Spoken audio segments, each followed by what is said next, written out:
听说陆少后来真不装富二代了，不是不装，是人家装不起了。我拿到了大量拆迁款，我不甘当普通人，于是拿着拆迁款将自己包装成富二代，钱、面子、圈子我都要，想说人人都叫我陆少。如今，活该，真活该，都是我自作自受。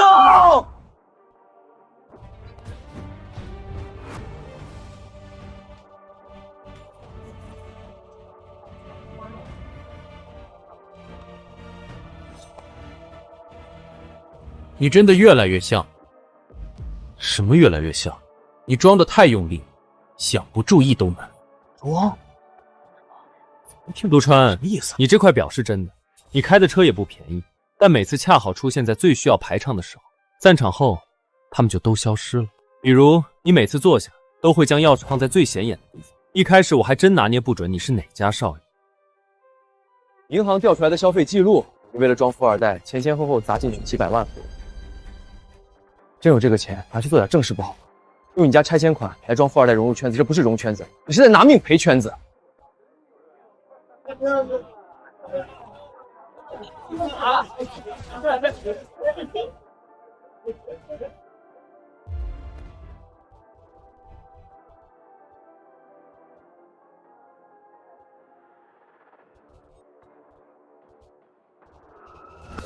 如果有来世，我一定要活出自己，而不是活在虚荣当中。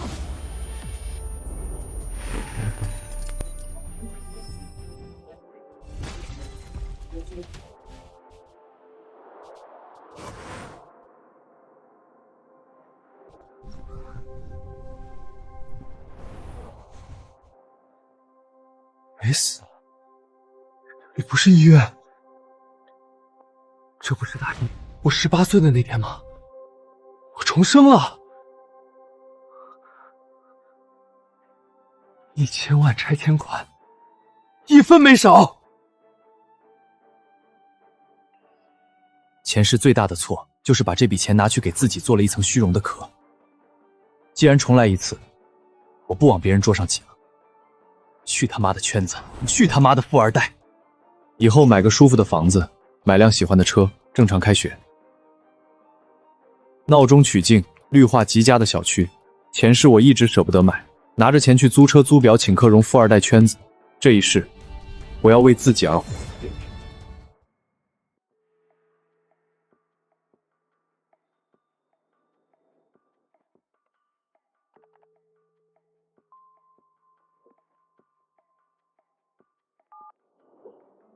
哪位？方先生，我在论坛上看到静园的房源，想约个时间看看。你替家里问还是自己买？自己买，18，刚高中毕业。静园这套不太像你这个年纪会看的房。我看过不少楼盘，很多都是拿来撑场面的。您这套不一样，像真人住的。明天下午4点，静园门口等我。真想买，带齐整。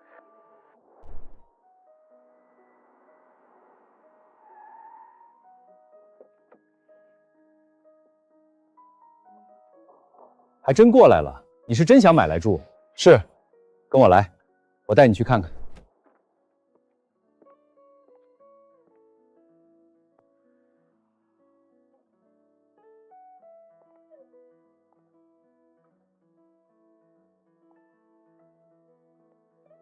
看出什么了？我看过很多房子，一进门满眼都是钱，每一件摆设都在提醒你这东西很贵，你得小心碰。但这套房子不是。我刚进门，他就让我先放松下来。一个18岁的年轻人，怎么会有这么通透的生活感？真是见鬼了！房子是拿来住的，不是给别人看的。要是回家还得端着，那跟住会所没区别。你这话不像18岁能说出来的。这套房2000万，我不急卖，但如果是你买，我优先考虑。这套房我有意向，我回去算清楚资金就联系你。行。我有1000万的拆迁款，拿去付首付够了，但剩下的按揭也是个巨大现金流亏洞。想要拿下静园，还能让生活彻底松弛下来，只有一个办法，那就是搞钱，搞快钱。上一世我最害怕进这种地方，因为每次进去都感觉底气不足，我都会下意识地挺直后背，将手表牌子露出来。但现在，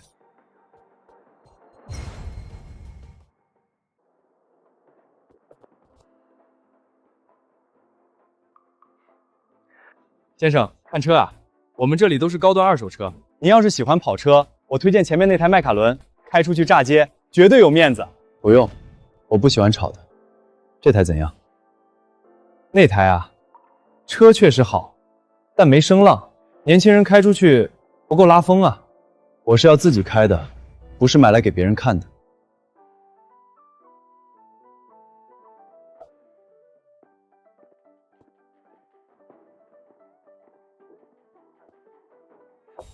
那台白色欧陆，保养记录、出险记录、过户次数调给我看。好眼光啊！这车低调，一任车主，记录全，前杠不过期。是你爸爸还是其他长辈买？自己开，图个安静。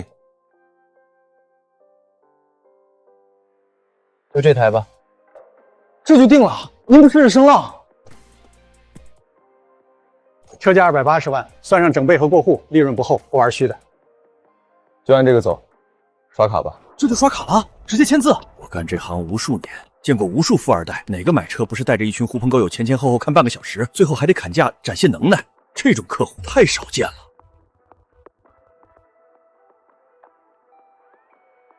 陆先生，爽快！要不要给您弄个提车仪式？横幅、鲜花我都包了，再配个摄影师，给你拍个视频发朋友圈。不用，不喜欢弄那些虚的，我直接开走。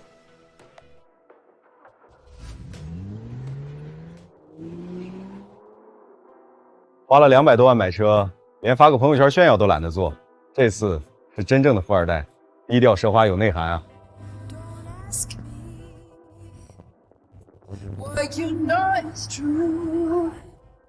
Don't have to tell you. Oh, I love your precious mama. I was tempted. You. 这车总不能一直停在路边，短租房连个像样的车位都没有。看来，静园那套房必须马上拿下了。2000万的房子。按照最低首付走，加上乱七八糟的税费、杂费，700多万得见底。人不能把后面的路堵死，手里必须留足现金。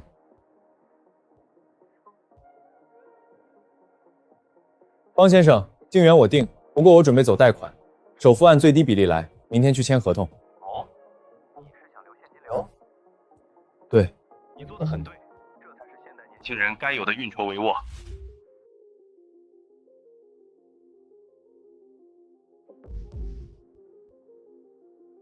好干净的账户，没有乱七八糟的进账，没有三角债务。他刚满18，竟然手握这么庞大且干净的一笔现金。陆先生，您的条件非常好，首付30%没问题，我给您走绿色通道。麻烦您了。不麻烦，不麻烦。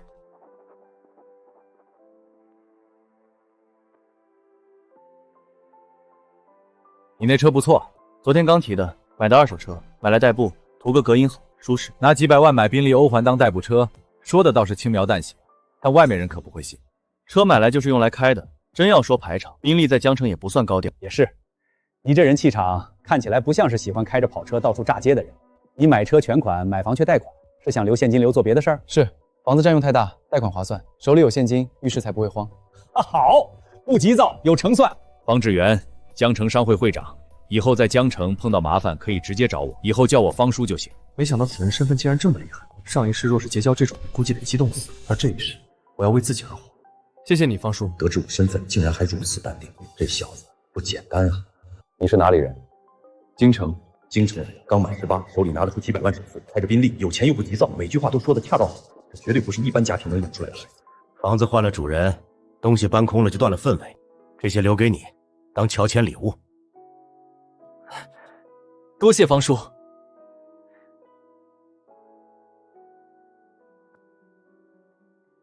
钱虽然花出去了，但房子是我的，车也是我的，60万就算是我这一世的起步资金。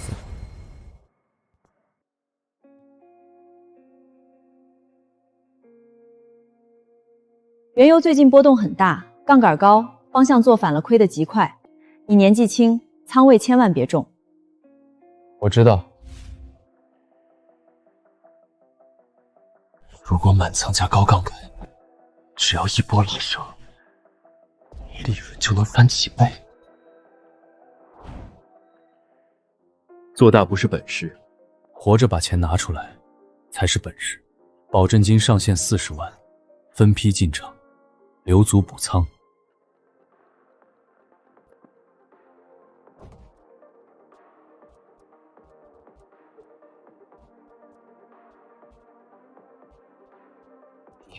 进场。第2笔建仓完成。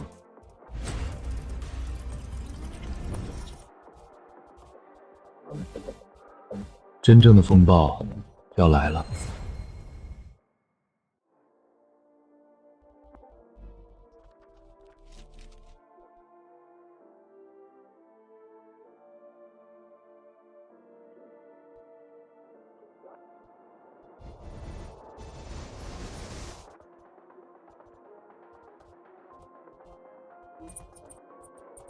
要涨。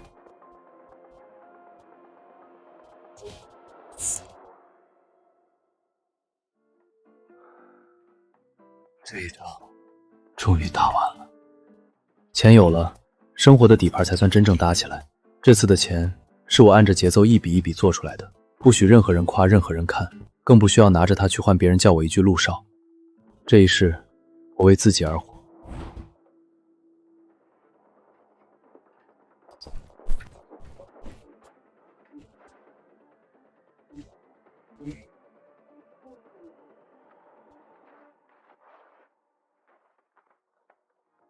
过去的残影该彻底清空了。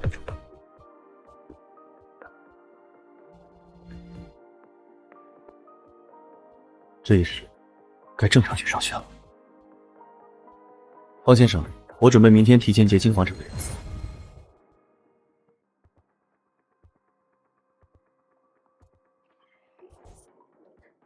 这才过去多久，他就多了这么多钱？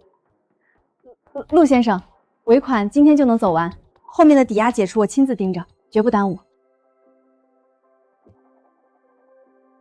麻烦了。应该的。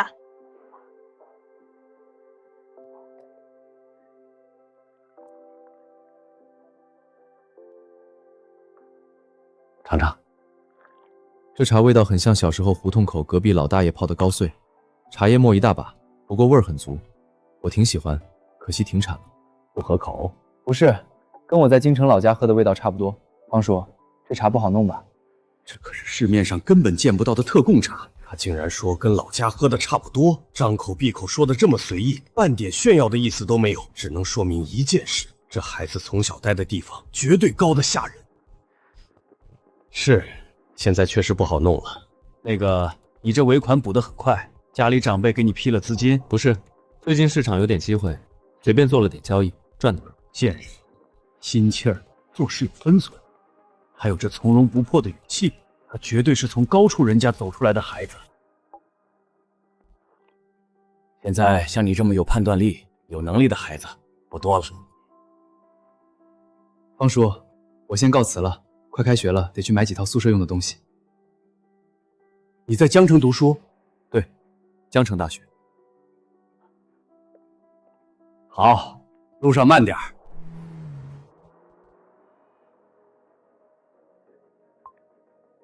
老陈，别说我不关照你，你们江城大学这届新生里藏了条真龙。真龙？这江城还能有人被称之为真龙的？谁呀？京城来的。京城？在京城能被称之为真龙的，难不成？多的别问，让你手底下人眼睛放亮点，别弄出笑话，到时候难看的是你们学校。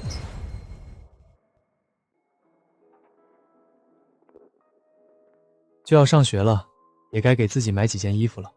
前世为了这些牌子刷爆信用卡，以为把它们穿在身上就能高人一等。现在看来，衣服终究只是衣服，只是给以前的我加了层可笑的壳。Ater 这种牌子卖的从来不是社交属性，而是面料和手工。虽然贵，但没几个人认识。前世的我觉得买它的人都是傻子。不过这一世，我想当这个傻子。软滑轻柔，没有任何多余的粗糙感。钱花在看不见的地方才是真本事。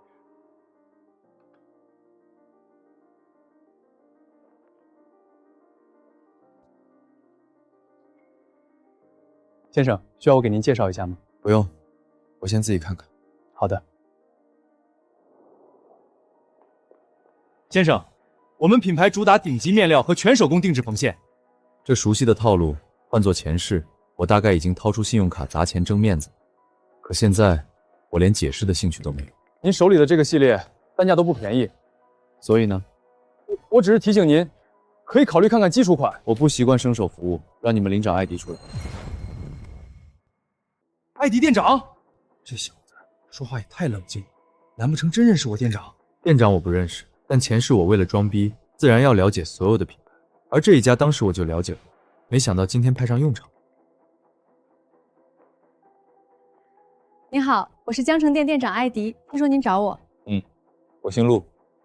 你们这一季的面料预留是不是已经锁给 VIC 了？还有那条手工丝线的暗码，普通成衣看不出来，内里收针的位置会留工坊标记。南艺那间工坊的单子，今年不是还能走一条免排队通道吗？这些东西，别说普通客人，就连门店很多正式员工都不知道。能说出这种话，他已经不是懂牌子那么简单了。抱歉，陆先生，刚才是我们门店接待有失分寸，去把试衣间清出来，给陆先生试衣服。还有，把今天新到的那几件拿过来。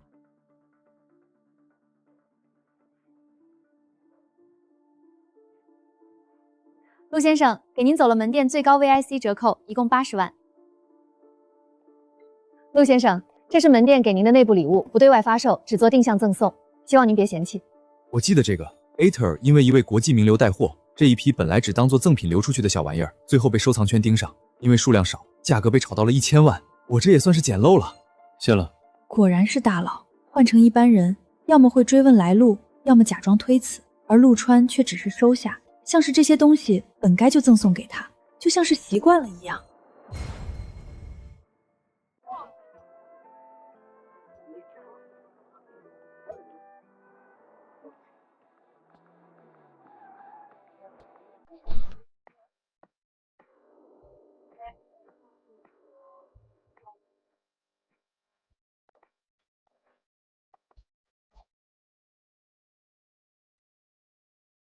上一世这时候，我租着豪车来报道，为了让所有人都看到我的车，我凌晨4点就开车来到门口，一直坐在车里等着。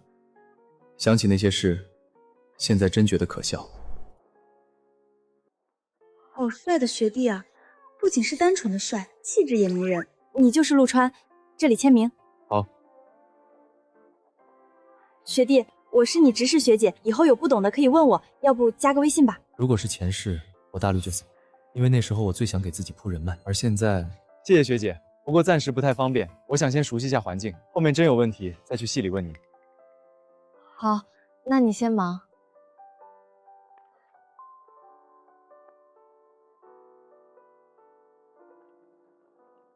好冷静的学弟，有机会得认识认识。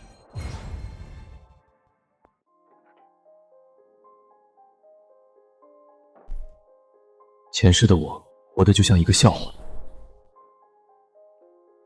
这样看起来，应该像是富二代。现在，这层皮终于彻底扒干净了。镜子骗得了我一时，骗不了我一世。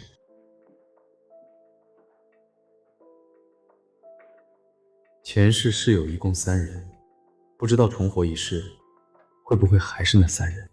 以我如今的身份和他们难相处，会不会不一样？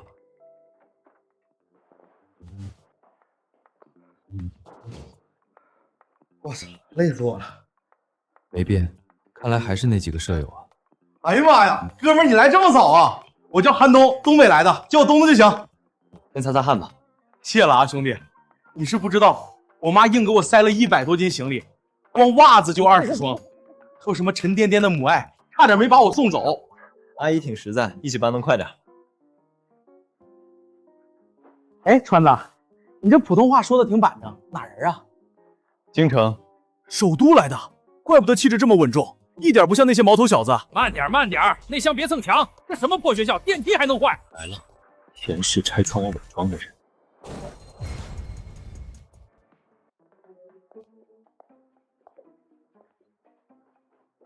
这床这么窄，我儿子晚上翻个身都费劲。这桌子也旧，回头我给你们院里打电话捐一批新的。空调呢？明天我找人来装。爸，差不多得了，别人还在呢。我说两句怎么了？我一年纳税几千万，我儿子住这儿不能说。拿着，我家子昂脾气大，以后多担待。以后有啥事可以找叔叔我，在江城，叔叔说话还是有点用的。叔，不用，拿着，小意思。好吧，谢谢叔。瞧他这模样，就知道被他镇住了。家里条件应该很一般。谢谢叔叔，同住一个宿舍，互相照应，本来就是应该的。这小子衣品感觉很精致，话不多，但十分镇定，有一股特别的稳重。行，小伙子不错，缺什么跟爹说，生活费不够就让管家给你打钱，别委屈了自己，知道没？知道了。我爸就那样，讲究排场，让你们见笑了。我叫陈子昂，江城本地的。寒冬，东北的，多关照啊。果然，经过我爹那一折腾，这小子下意识就对我客气不少了。陆川，这小子怎么半点反应都没有？不会是面瘫吧？你这衣服的料子很特别，你自己来的？这是试探我。打车来的，我来的时候电梯还没坏。要不一起去吃个饭？可以啊，不过我听说新人入校就要军训，军训可累了，不能吃太油腻的，不然肠胃不舒服。有道理。江滩那边有家私房菜叫江南，平时不好约，没有熟人带门都进不去，里面的菜品极讲究。那家店确实不错，但真正好吃的是清汤桂鱼，可惜现在换了主厨，火候刻意，太想出层次，反而把本味丢掉了。陆川，你去吃过啊？这评价跟我爸上周带去的那个身家过亿的大佬说的一模一样，可不是网上搜点评能搜到的。他到底是什么人？去过，那家店也不适合咱这种穷学生。那什么馆子适合？就后街那家砂锅店吧，门脸破，但排骨煲比大馆子实在多了。好，那咱第一顿就去这家吧。陈子昂到了，寒冬到了，我也到了。504，现在只差最后一个人了。前世他的话废话最少，也是最能看明白事的人。你们好，赵一帆，继承人。这种不动声色的规矩才是真底蕴，比我爸那套暴发户皮唱高级多了。哎呀，来了兄弟，我叫寒冬，东北的。陈子昂，江城本地人。前世也就是他在包厢内最后平平静静推过来一张账单，将我的那层壳彻底撕破。不过那些都是过去式了。你好，陆川。A-tail 的基础款，剪裁和面料做不了假，而且搭配的这么自然，这个陆川都普通啊。兄弟们，人齐了，走啊，去后街搓一顿，我快饿抽抽了。陆川，你说的后街那饭店真好吃吗？好吃，后街环境一般，一般你也得吃。大少爷今天先体验体验人民群众的生活。前头还有这么多人，你不如直接告诉我哪儿躺着舒服。没必要在这儿耗，离这儿2公里有个商场的高档西餐厅，我有会员。开学第一顿没必要受罪，我请客，算给大家接风。算了吧，第一顿就让你请这么贵的，像我们专门来占便宜似的。一顿饭而已，没事儿。那也是钱啊，别请了。什么意思？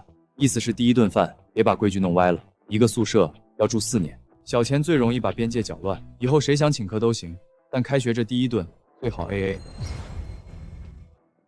今天你请，明天他请，后天谁来请，心里都容易出别扭。刚认识，没必要欠人情，各付各的，最省事。我同意 ，AA 最好，没负担。对 ，AA 最稳当。虽然我确实很饿，但总不能刚认识就让人破费。寒冬不想占便宜，我理解。陆川我没看懂，非要个面子也说得过去。可你赵一帆家底不错，按理来说最不该在乎这种小场面，结果也和他们站在一边，简直有病。如果我非要坚持请客，反而搞得像是要用一顿饭来压人一样。行。AA 就 AA， 那现在咋整啊 ？AA 也总得吃饭吧？跟我走吧，里面还有一家。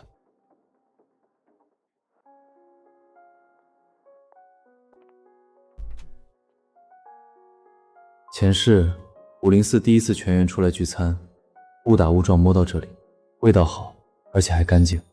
老板，上2盘肉，快！哎，你们大学都有啥打算？我就是别挂科，缠上你呢。我主要拿文凭，顺便跟着家里接触核心圈子。比如昨天，我爸正托关系，想给我排一款顶级奢侈品牌的限量版腕表。那种顶奢品牌，区域总监暗示，至少得先搭够50万的冷门破烂，才刚够资格进排队名单。50万？买个表还要先买50万破烂，规矩也太变态了吧！我要的就是这种效果，普通人摸不到的门槛，只能干正眼的高级感。那个牌子的配货规矩，今年年初就变了。所谓的区域总监暗示你搭售50万，多半是为了清理他们年底的滞销库存。真正能拿到哪款限量表的，根本不需要在门店杂流在，而是看总部的客户代码库里有没有走过免排队直通。你爸大概是被销售当成清库存的冤大了。而且那款表的机芯上个月刚偷偷减配了前动轮材质，保值率已经崩盘，花50万配货拿个阉割版，纯粹是去送钱。你少在这道听途说！我爸的朋友是大区总监，怎么可能骗他？你懂什么？这家伙名字说的那么顺口，不像是瞎编的。吃完饭，我得给家里打个电话，找人查查是不是真有问题。机芯减配和代码库变更，是我妈半个月前收到的内部道歉信内容，这是最顶层核心客户才知道的内幕。他究竟是什么身份？老板，结账。4个菜1个汤，一共120块。一人30，微信转我。来嘞，规矩不能坏，马上转。转了。在这破馆子内，能认真收30块 AA 饭钱的人，刚又能随口说出顶级奢侈品内幕，这小子到底什么鬼？规矩到这一步，算是彻底立住了。谁也别想第一天拿钱做人情，谁也别觉得一顿饭能买来高人一等的位置。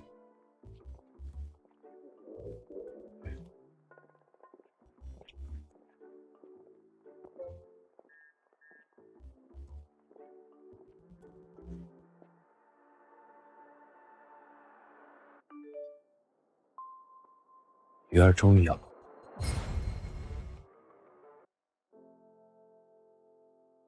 许成远，前世这名字在全国金融圈是绕不开的传奇，交易狂魔，盘感敏锐的可怕，控盘精准，但那都是后来。如今的许成远正处于人生最黑暗的低谷期，被各大机构封杀，欠一屁股外债，没人敢用他。不过我敢，所以我在几天前就给他发了私信。切入点极准，直接避开地缘新闻表面，一刀切进了供需端和资金情绪的底层矛盾。果然有本事。如今的他正处于低谷期，急需证明自己，防备心挺重，只露骨架不给血肉，就等着我去亲自找他呢。重生回来大半个月，为了完成原始积累，天天熬夜通宵盯外盘，钱赚到了，但很疲惫，以后就交给许成远了。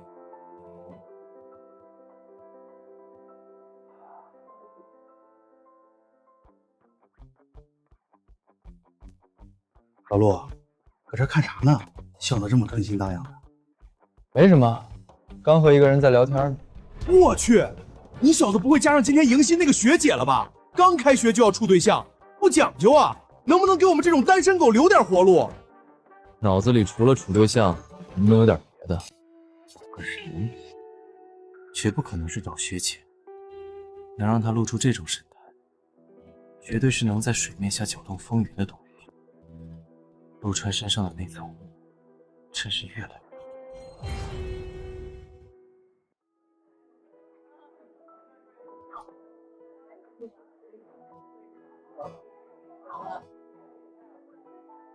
大家安静，都是新生，大家踊跃自我介绍一下吧。大家好，我叫韩东，搁东北来的，优点能吃能扛，缺点脑子慢慢瓢。以后谁搬水找我绝对好使。我叫陈子昂，本地人，家里做点小生意，以后本地生活上的问题，大家可以互相帮忙。大家好，我叫平继期，来自江浙。陆川，京城人，以后请多关照。介绍完毕，现在暂定一下班委，有意向的同学可以毛遂自荐。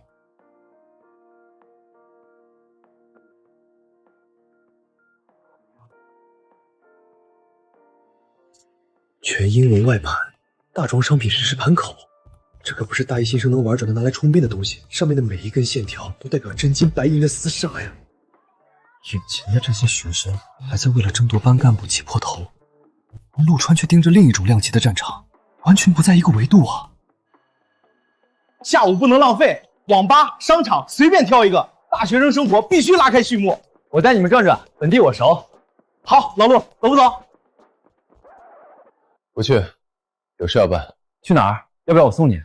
不用，我自己过去更方便。约了人？不会是和学姐去约会了吧？我日，这小子速度也太快了！入学第一天就碰上学姐了，1、2个月后还不得结婚了？如果他要去见的是某个学姐，我赵一帆名字倒过来写。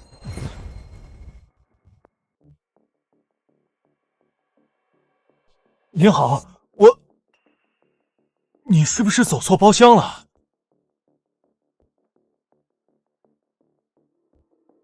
冒昧问一句，您是替家里长辈来传话，还是替哪位老板过来的？都不是。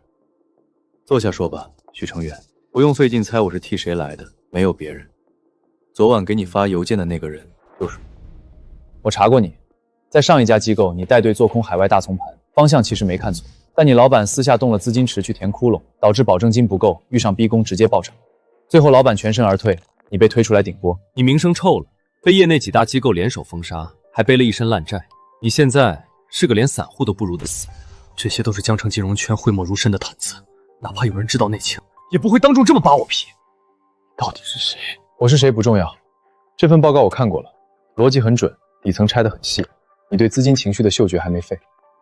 我手里有一笔资金，缺一个手段干净利落的操盘手，我今天过来就是愿意给你这个重新上盘桌的机会。重新上桌？可他只是个大学生，手里能有多少钱？就算有钱，靠着爸妈给的几万零花钱。这位同学，你能把我查得这么清楚，我很佩服。或许你家里真的很有背景，让你拿了一笔零花钱出来练手，但我不能接。我虽然现在落魄到了极点，但我还没沦落到去陪一个富家大少爷玩模拟盘过家家。外盘不是闹着玩的，几十上百万扔进去，可能连个水火都没有。我已经死过一次了，我输不起。抱歉，今天这趟打扰了。1500万的盘子，不打算听听再走吗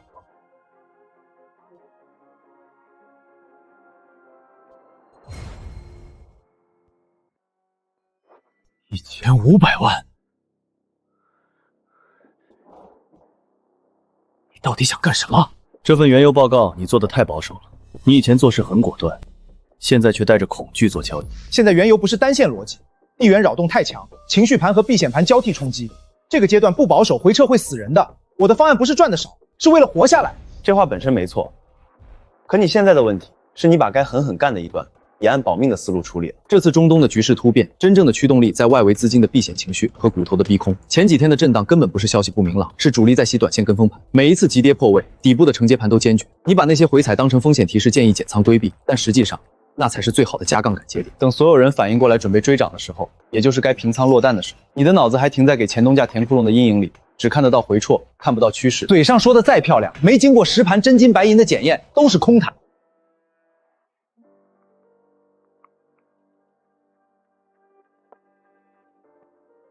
自己看，全是原油多单。第一是持仓克制，第二笔加仓，精准卡在盘中回落最低点，随后分批平空，节奏堪称完美，没有在最高点贪婪，也没有在震荡中恐慌。这节奏简直是一台精密机器，把整段主升浪最肥美的一段啃得干干净净。不可能，这怎么可能？几十万的底仓，大半个月的时间滚到了近4000万，这是你做的？运气好而已。运气？慢杠杆操作，错1秒都会爆仓清零，怎么可能是运气？这种逆天的判断力，我这是遇见真神了。您到底是什么人？称呼变成了您，信念已经崩塌了，火候到了，是时候给他一个能产生安全感和信心的身份背景。我姓陆，京城来的，现在在江城大学读大一。那是顶级奢牌 ATEL 的定制款，不显山不漏水，对物质彻底祛魅。3900万的交割单，京城背景，漫不经心的低调 ATEL， 它背后的水真到了我连探底的资格都没有。陆少，叫陆总就行。是，陆总。以后资金盘上的大方向我会定好交给你，具体的建仓、平仓节点还有仓位拆解，你全权负责。我不会去干涉你的交易细节。如果我这边没有明确的指示，平时空档期一切交给你负责。我相信你的能力。充分放权，指控大局，是每一个操盘手做梦都想遇到的老板啊！明白。还有一条规矩，我平时要正常上课，没有特殊情况不要随便找我。工作上的事，每周邮件汇报就可以。我记住了，陆总。把手机拿出来。加个微信。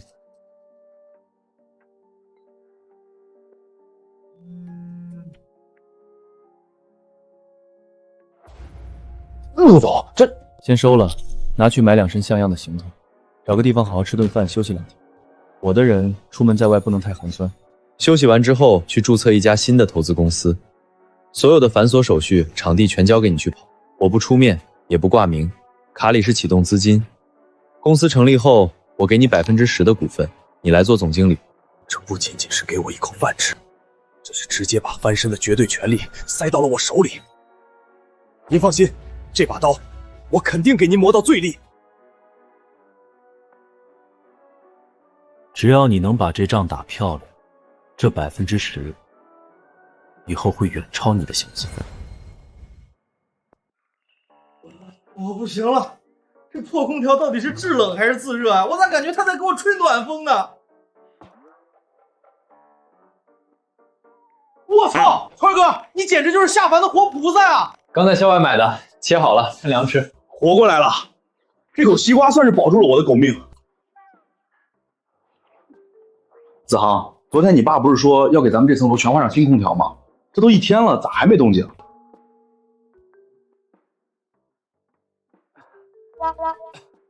应该快了吧？学校走审批慢，我马上出去打个电话催催。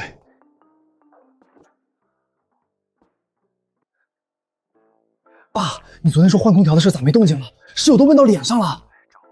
人家后勤处说线路老化，承受不了整更换新，要换得等寒假重新排线，把我拒了。换不了，牛都吹出去了，你让我脸往哪儿搁？行了，我先给你打点钱，你自己找个外包，悄悄给你们宿舍单独装一台还是没问题。空调可以装，但我是本地少爷，最后居然要给爸原吹出去的牛，真他妈丢脸！不行，等会儿买好空调让人来装，一定不能说是我掏的钱，不然太没面子了。打过招呼了，楼太老，线路不行，但我家里给后勤处施了压，走特批，单独给咱们批了一台挂机。我操，真批了？批是批了，我正在催他们直接派人过来装。上一世，我也曾和他一样，死要面子活受罪吧。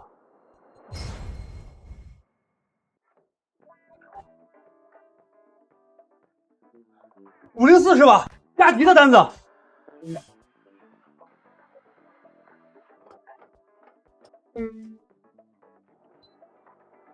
妈呀，活过来了！陈总牛逼，在江城，陈总绝对是只手遮天。不对啊，子航，既然是学校特批的，打来的师傅穿的是外面电器秤的衣服，连个学校公照都没有。而且这都大半夜了，后勤处还加班送空调。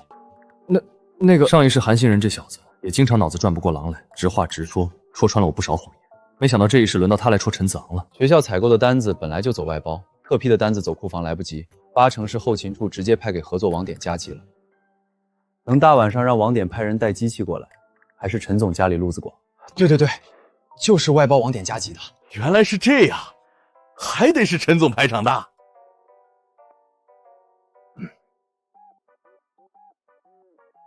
今天若不是陆川这一局，我这张老脸就丢光了。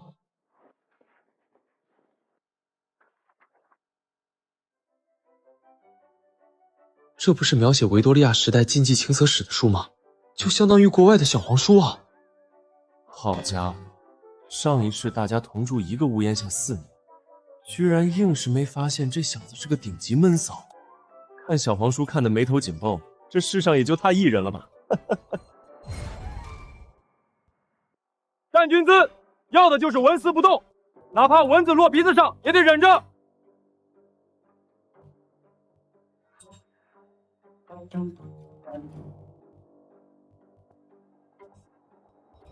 第3排左数第2个，那个往脸上抹油的，给我出列！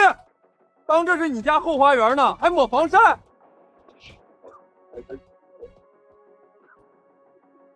笑什么笑？刚才笑的那个，滚出来！你以为很好笑是吧？报告教官，不好笑！嗓门挺洪亮，是个当兵的料。所有人休息15分钟。奇怪，前世我的身体羸弱，站军姿的时候甚至还昏迷过不少次，他们站了这么久，一点事都没有。而且我在思考问题的时候，竟然回忆起了前世一篇复杂的长篇财经报告。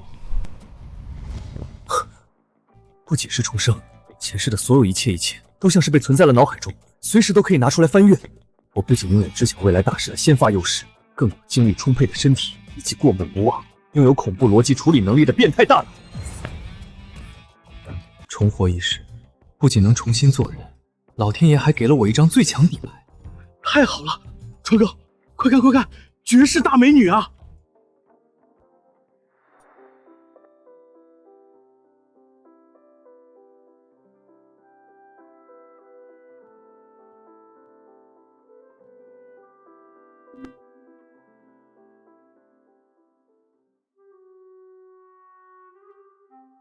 全是摆拍的痕迹，太浮躁了。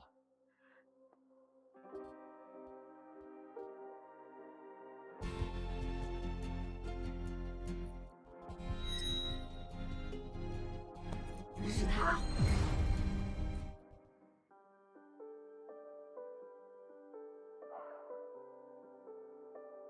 采风任务终于完成了，手心全是汗，去洗个手吧。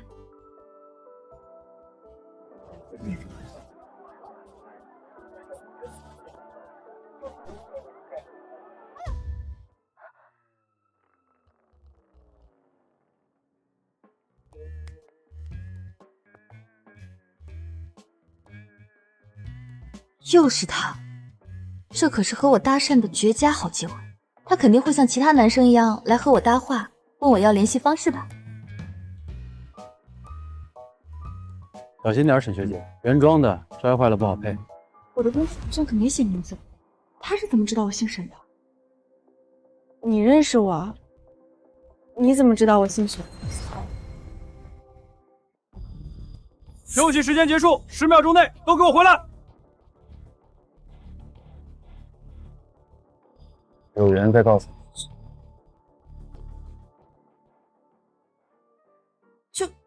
就这么走了？这种千载难逢的好机会，他都不和我搭讪搭讪，至少要个联系方式吧？他是从寺庙出来的和尚吗？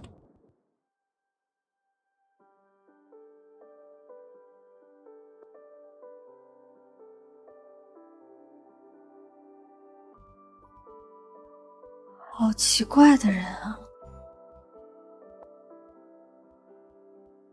哟，盯这么半天，咱们的制冷机赛花这是开窍想谈恋爱了？谈不上想谈恋爱，只是觉得这个人挺特别的。哟，还看呢？要是好奇，学姐帮你去新生名册里扒一扒。有人在告诉你。不用，他既然说了有缘再告诉我，那就等他自己开口。我倒要看看，他到底是个什么样的人。兄弟们，我感觉我这18年白活了。下午操场上那个端着单反的学姐，那气质简直绝了！我宣布，我的春天正式按下了启动键。趁早收了那条心吧，那种气质，没有钱和背景，从小堆着，根本养不出来，用普通套路根本砸不开。不过，要是真能把他追到手，我倒是不介意下点血本。我老爸刚奖励了我一辆保时捷718，直接送他当礼物。保时捷？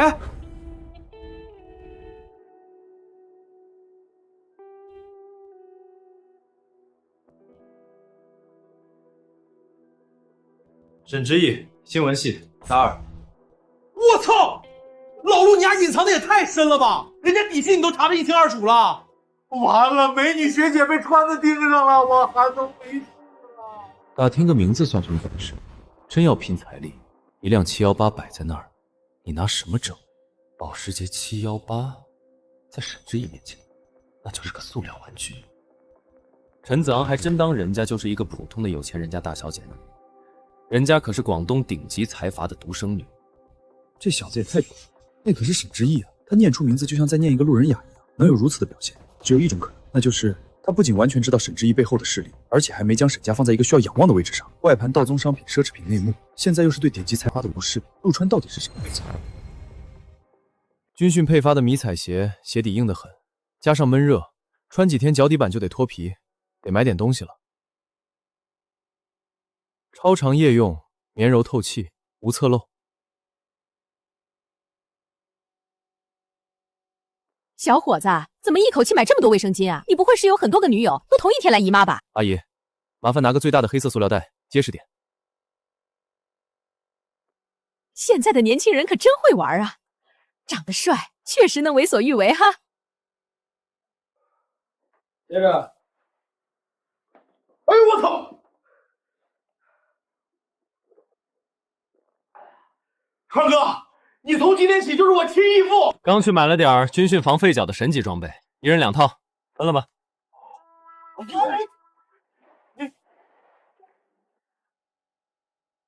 神级装备？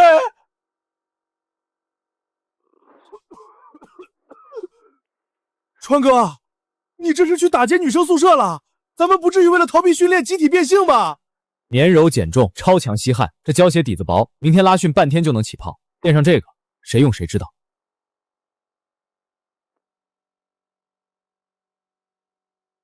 很实用，支撑力和吸湿性比一般鞋垫强。疯了，都疯了！我可是少爷，出门要喷香水讲体面，让我将卫生巾垫在鞋底，绝对不可能！我不垫，这玩意儿太丢人了，万一掉出来，我还在不在江大混了？我陈子昂就算明天脚底板磨出血泡，也绝对不用这种玩意儿。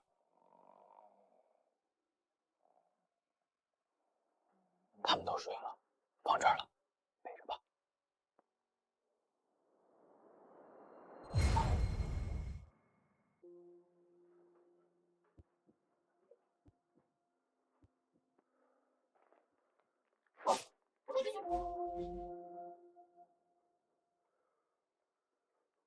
我操！子昂，你不是？闭嘴！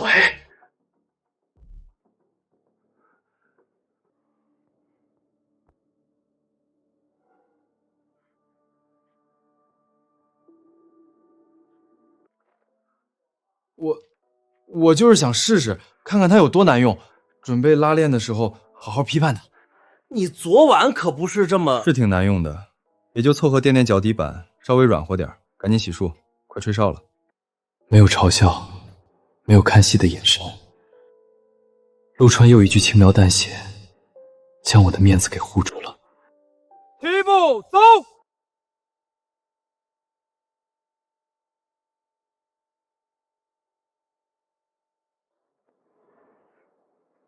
谁说这玩意儿不好？我跟谁急，这简直就是人类之光。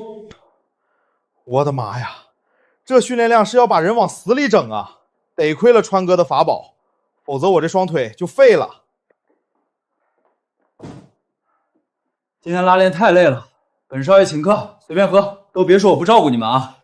陈总大气。谢谢。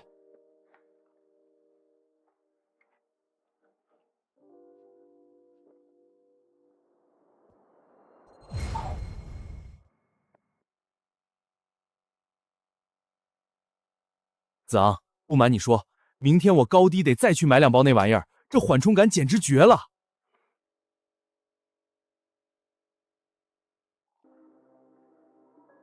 前世为了挤入那群喝洋墨水的高端圈子，和各种海归富二代打交道，硬着头皮学了不少乱七八糟的俚语和黑话。如今看这种书和看普通的中文差不多了。他像暴风雨中的舵手，将船手毫不留情地撞进那片泥泞的温床。这作者文笔一般，阳台这段隐喻用的太刻意了，缺乏美感，纯粹在堆砌词藻。好纯的翻译，俚语底层逻辑都翻译对了。也就是说，这几天陆川一直都知道我在看的是什么书。我好不容易营造出来的高冷学霸人设，连渣都不剩了。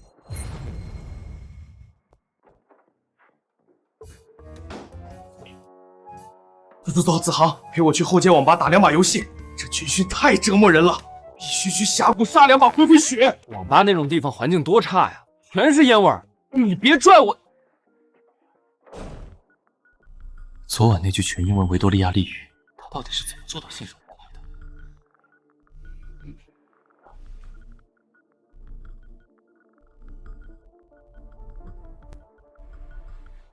这东西看似普通，实际上是欧洲某个100年历史的传统手工作坊出来的东西，很少对外流通。赵一帆把它拿出来，一方面是想用这东西给我作为英文书的封口费，另一方面是最后一次试探。梅松沙 K 的内供件，你认识？做工不错，收下了就证明他不会暴露我的英文书，而且还证明他很识货，懂得分寸。等一下，重活一世，我可不想占任何人便宜，欠下任何人人情。回礼，拿着玩吧。这是 A-Tail 的内部非卖品，这可是消费上百万的贵宾都没资格拥有的。我本以为我的书签已经足够保留体面，封住陆川的嘴，还能试探出陆川的真实面貌，可陆川直接给我降维打击。多谢。全体都有，到齐，立正。我宣布，本届新生军训正式结束，解散。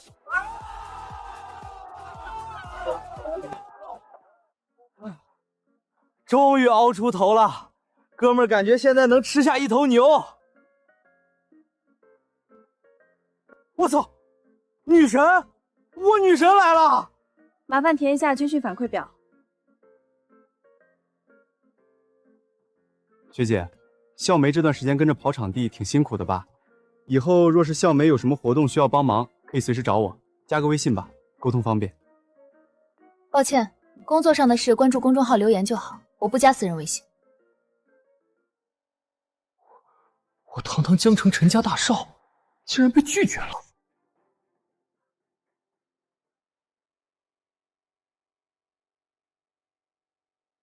你还没说，那天在洗手池边，你是怎么知道我姓什么的？开学那天校门口迎新听学长们讲的。是吗？你这项生源地信息没填完整，后续还要做信息核对。加个微信，晚点我把确认细则发你。什么情况？前一秒跟我说不加私人微信，结果转头主动加陆川，而且这是哪门子破借口？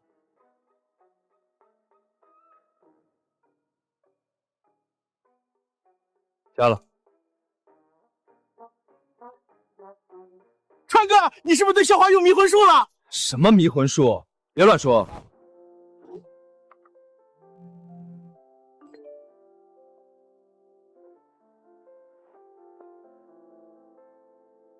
军训结束了，有些事也需要开始了。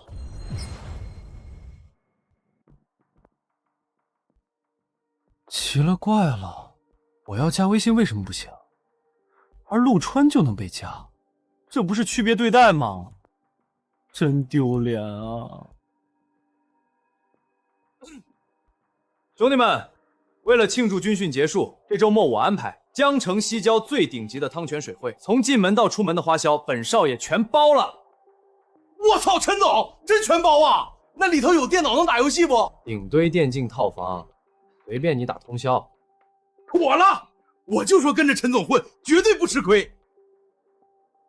以后谁说陈总一句不好，我韩东第一个不答应。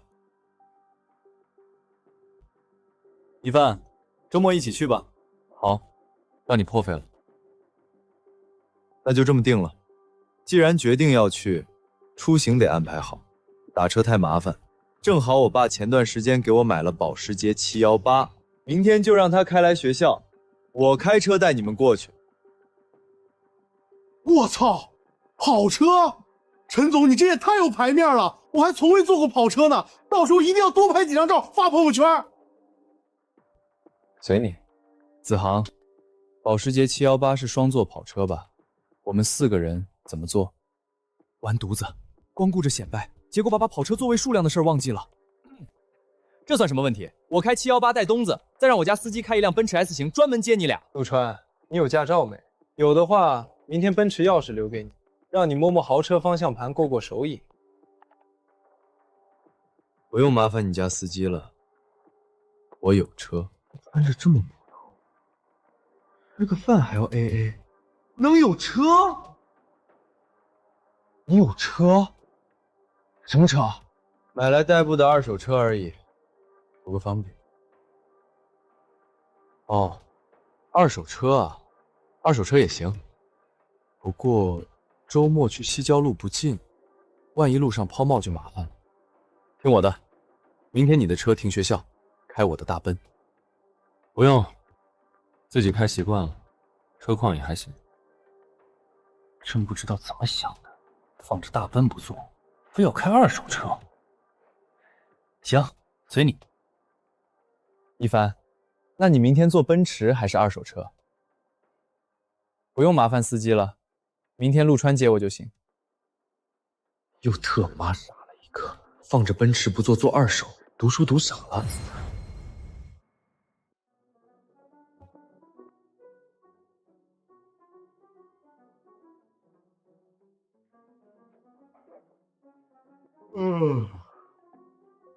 老陆，陈总家住哪儿啊？大清早就跑去开车。有钱公馆。啥玩意儿？有钱公馆？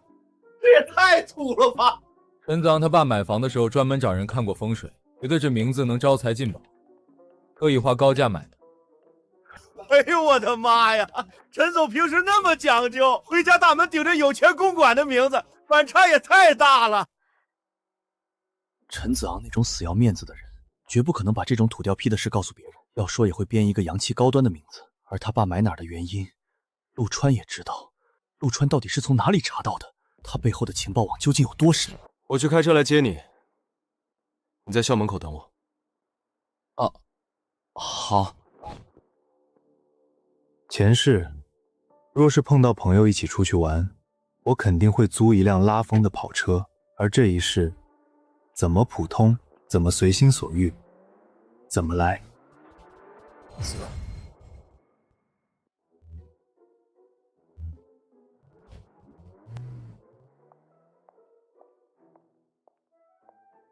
大儿子，干啥呢？一大早的。你大清早整得像个开屏的野鸡似的，头上喷的发膏都快可以防弹了，开个破铁壳子去学校，不会是要泡小姑娘吧？妈，你胡说什么呢？我就是平时代步开开，什么泡小姑娘？我是那么肤浅的人吗？行了行了，你是我生的，我还不知道你怎么想的。谈恋爱没问题，妈不反对，但记住要找个屁股大的，骨架结实点的，以后生孩子生得快。我绝对不可能找那种类型，你想都别想。那也行，你要是嫌壮实的姑娘不好找，找个男的也行，妈开明的很。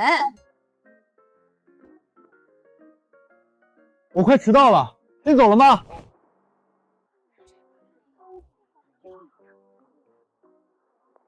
陈总牛逼，太排面了！我这辈子还是头一次离真跑车这么近。行了，代步工具而已，先上车吧，外面热。好嘞，等会儿我一定要多拍几张照片，发朋友圈吓吓老家那些没见过世面的兄弟。迈阿密蓝配红内饰，这套选装，等车周期怕是不短吧？听到没？比起韩东这种只会提供情绪价值的吹捧，赵一帆的话才能切中要害，坐实我排场的人。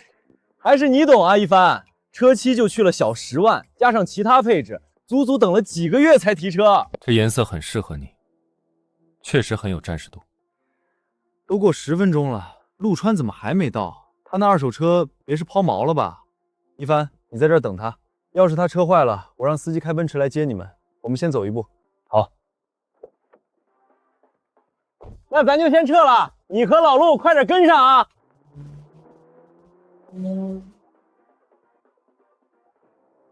陈子昂是觉得今天他赢了。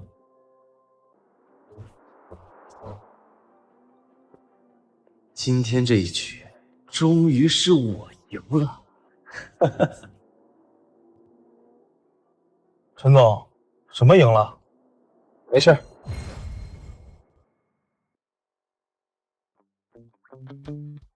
这车看着好优雅啊！这是宾利欧陆 GT。知道陆川绝对不可能输。不好意思，来晚了点，车停在车库太久，出门才发现油不够，绕路去加了个油。原来如此，他们两个先去了，我们快过去吧。行。刚上车的时候看到你车牌是江 A54321，这牌子不太好弄吧？运气好，车管组随机摇出来的。这种顶级车牌都随机摇出来，几率比走在路上被雷连超2次的几率还低吧？如果陈子昂的保时捷是拿来展示的，而陆川这辆车就是拿来生活的。你这车二手的都比陈子昂的新车贵，特意开出来是想逗一逗陈子阳？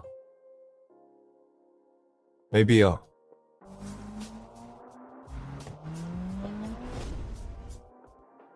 太刺激了，陈总牛逼！到了汤泉水会，咱先去前台报到，然后再去门口等陆川和赵一芳。但有一点，等会儿见面了，别拿陆川的二手车开玩笑。大家都是学生，他能靠自己买车，已经很厉害了。就算是二手车代步破车，也比一般人强得多。这我懂，别说二手车了，就算骑个电瓶车，那也比我这靠腿走路的人强啊。再说老陆挺好的，军训还给咱买卫生巾，都兄弟，没啥可炫耀埋汰的。你知道就行。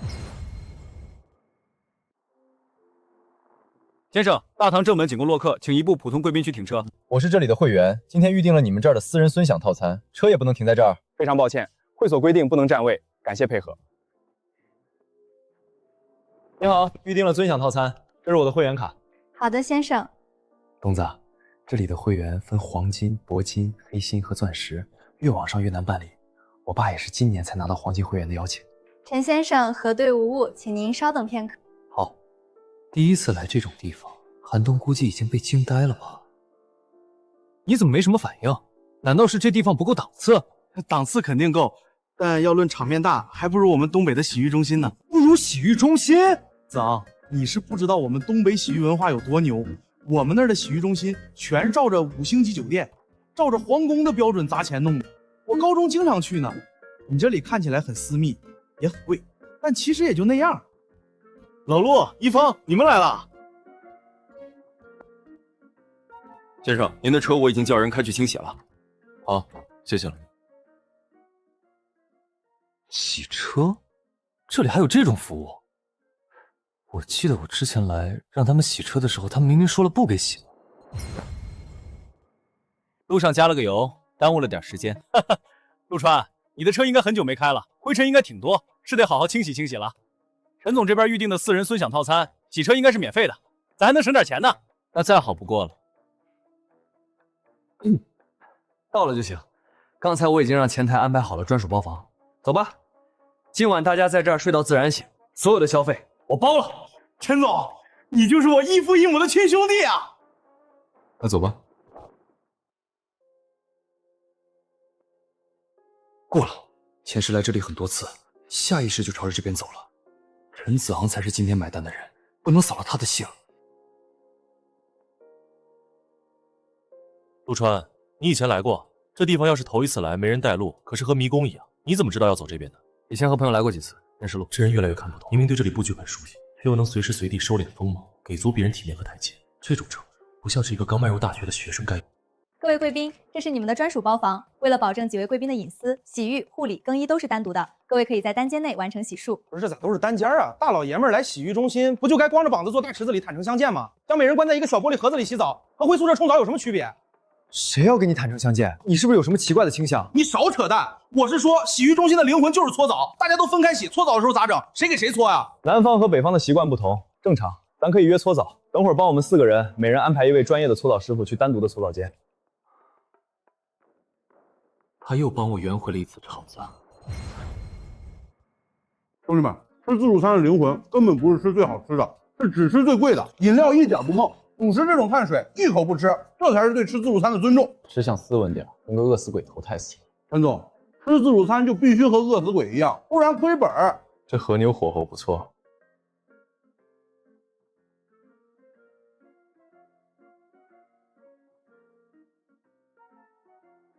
先吃和牛，热的时候油脂香，凉了发腻。老陆，你真是我亲哥！终于干完了，满足。这地方食材虽然贵，但吃起来是真爽啊！消化消化，回包房准备下一项泡丝汤。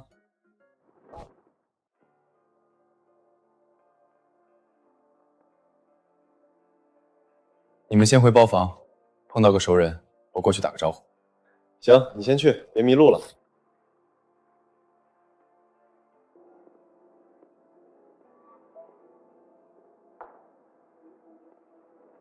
陆少，方叔，军训刚结束，跟室友一块过来歇会儿。请坐。汤泉水会这种销金窟，到处都透着阶层的森严，普通的年轻人就算有钱也进不来，进来了也多少会露出破绽，要么眼神局促四处打量，要么身体僵硬，要么装出油腻的熟练感。而陆川全没有，太松弛了，就好像这种地方是路边茶馆一样，没有底蕴是绝对养不出这种人的。方先生，您有什么吩咐？这位是陆川陆少，在江城念书，偶尔回来这边坐坐。去后台走个系统，给陆少办一张钻石会员，那些繁琐的验资流程直接跳过。好的，方先生，稍后我亲自送到包房。方叔，其实没必要这么麻烦的。不麻烦，不麻烦。既然你来江城读书了，那肯定要待几年，总不能以后你每次带同学来都要走普通客人的排队流程吧？有卡了，以后进出方便。那谢谢方叔了。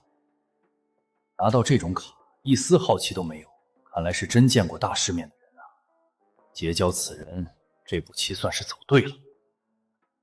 我朋友来了，刚好介绍给你，这位你也应该认识，江城大学的校长陈松林。校长好，大一金融一班陆川。这就是老方说的京城大少啊！一般人若见了我，要么紧张的话都说不利索，要么就是拼命表现自己，而他完全没有，这可不是能装出来的。别站着，坐。老方，你给我介绍的这个年轻人，看着气度可不像是新生啊。哦，那像什么？看着沉得住气的气度，倒像是上级派来视察我们学校的年轻干部。你这张嘴啊，多少年了，当了校长还是没个正形。行了，别客套了，加个微信吧，以后在学校真有什么事儿方便联系。当然。小陆啊，加了以后可别在学校惹了麻烦的时候才想起我，想让人家多找你直说。人家若真有事儿，办事的人还缺你这一个。说的什么话？我就是想他平时没事来办公室找我喝喝茶聊聊天而已。方叔，校长，我室友还在等我，就不打扰二位叙旧了。行，你去吧，跟同学好好玩，有事打电话。你看看，懂进退，知方寸，真正的大家风范。你怕什么？就算是又如何？你又没做错事儿。你这话说的，心里总有个坎儿啊。放心吧，人家应该是某个大家族的少爷。京城那么多大家族，也没见几个二代能有这种气质的。到底是哪一家的少爷呢？你呀，只要知道这孩子身份绝对不简单就行了。我让你跟我说，再做一个试试。都是你大爷的，放手！哟，老陆回来了，快来，这池子水温简直绝了！你他妈脑子有病吧？我刚做的发型全给你毁了。都来泡澡了，还在意什么发型啊？老陆，你快下来，我帮你搓搓背。自从认识他，就从没见他狼狈过。东子这家伙动手丝毫不手软的，我还真想看看他狼狈时的样子。对啊，老陆，一起下来泡澡吧，很舒服的。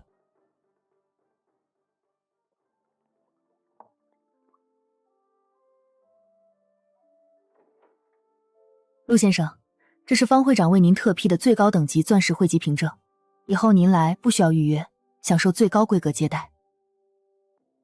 知道了，替我谢谢方叔。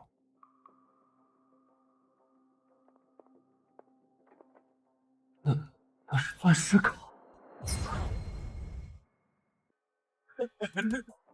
老陆，还站在那儿干嘛？快来啊！马上。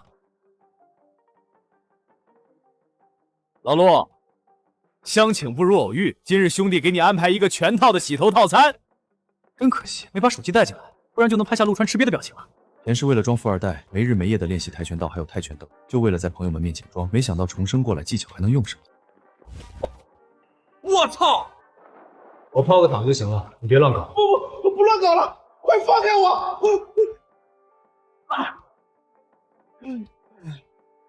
陈总，你别乱来啊！打扰一下，请问水会的会员等级具体是怎么划分的？先生您好，我们会员等级从低到高分别是黄金、铂金、黑金和钻石。那办理这些需要什么门槛要求？要求十分严格。黄金会员需要一位持有黄金会员卡的人实名举荐，并且验资超过1亿才能办理。铂金需要2名持有铂金会员卡的人举荐，门槛是5亿。至于黑金就是10亿以上了。陈子昂家里资产1亿左右，刚好拥有黄金卡。那钻石呢？钻石是我们水会最高特权凭证，拥有者一共不超过10人，不接受任何验资和申请，只能通过会所高层甚至股东、董事长特权授予。所以，钻石卡是非卖品。非卖品的钻石卡，拥有者不超过10人。陆川，你到底是什么人？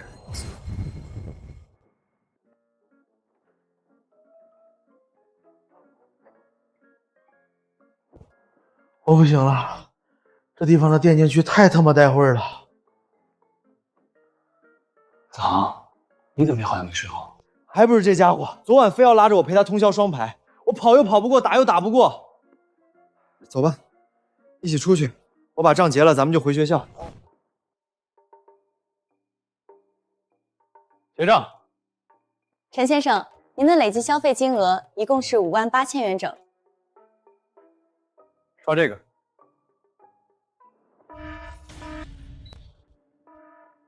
是不是你们机器出问题了？赶紧的，我们还要回学校呢。不好意思，陈先生，系统显示您的这张卡已经被冻结了。不可能，昨天来的时候还好好的，机器是不是出问题了？陈先生，我已经确定过几遍了，确实是冻结状态。而能冻结这张卡的，除了会所管理高层外，就只有卡主陈富贵先生本人。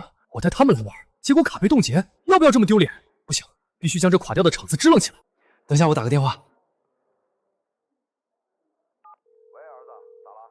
爸，我在汤泉水会结账呢，你怎么把卡冻结了？爹，求你了，说个好点的借口吧，我就能不丢脸了。儿子，是这样的，你个小王八犊子，你妈让你找个大屁股、骨架大的女孩当女朋友，有错吗？你竟然不理你妈，一溜烟就跑！该死的，你骂我儿子小王八犊子，我又是啥？你个老王八犊子！老婆，我错了，别打了，我不是故意骂他的，我这不是想给你出气吗？滚！别看我不打死你！我以后还怎么做人啊？杀了我吧！这个局面如果让陆川去结账，虽然能解围，但钻石卡也会让陈子昂心中产生被碾压的挫败感，而这也是我展示实力的绝佳机会。我有会员，我来吧。好的，先生。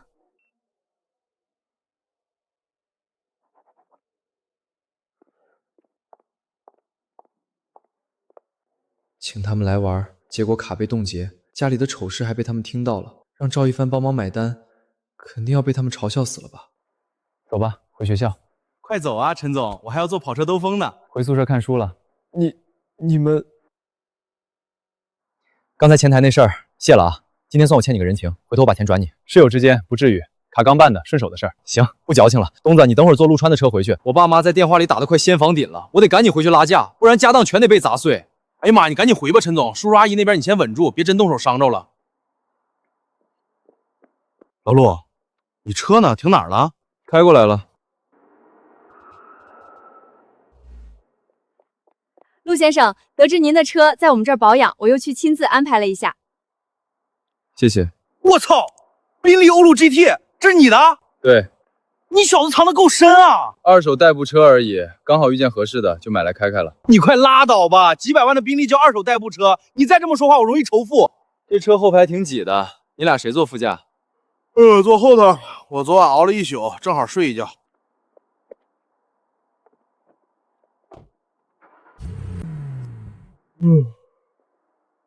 老陆，这车除了后排真特么挤之外，隔音是真没话说。我这一觉眯得贼香。回去接着睡。以陆川的性格，应该是图个方便，顺手停在这里的。不过，学校怕是要炸锅了。弄完军训，新生还要弄开学大会，太麻烦了。我操！你看见5栋楼下那辆车没？白色的宾利欧陆 GT， 我看了，车牌江 A54321，这种顺子连号，绝对是哪个顶级大佬的座驾。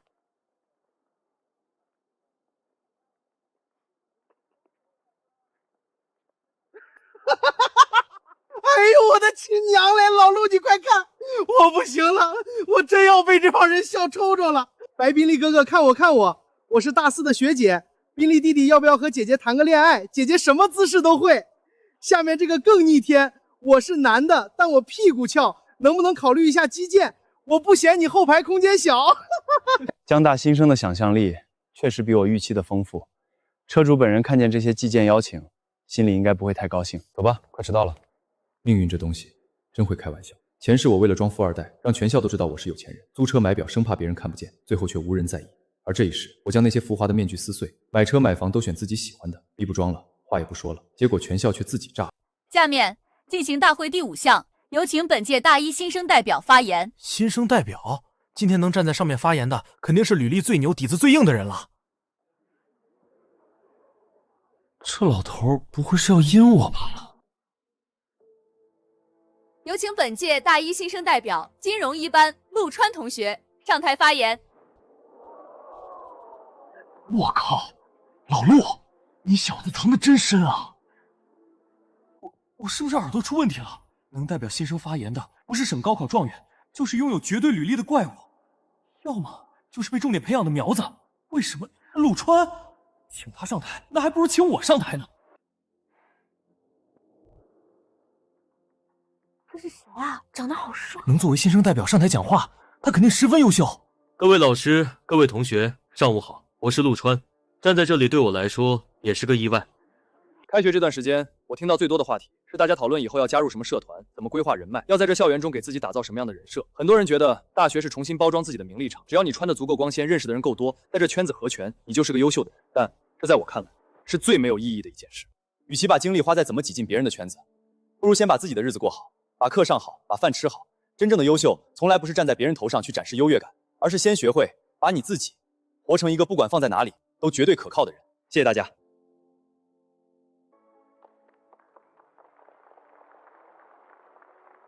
老陆牛逼！这嘴开过光吗？一句大话没有，硬是把我听得热血沸腾了。如果今天被毫无准备推上台的人是我能做到像陆川一样磕棒都不打一个，思路清晰、逻辑缜密地讲出这段话吗？这就是人与人的差距。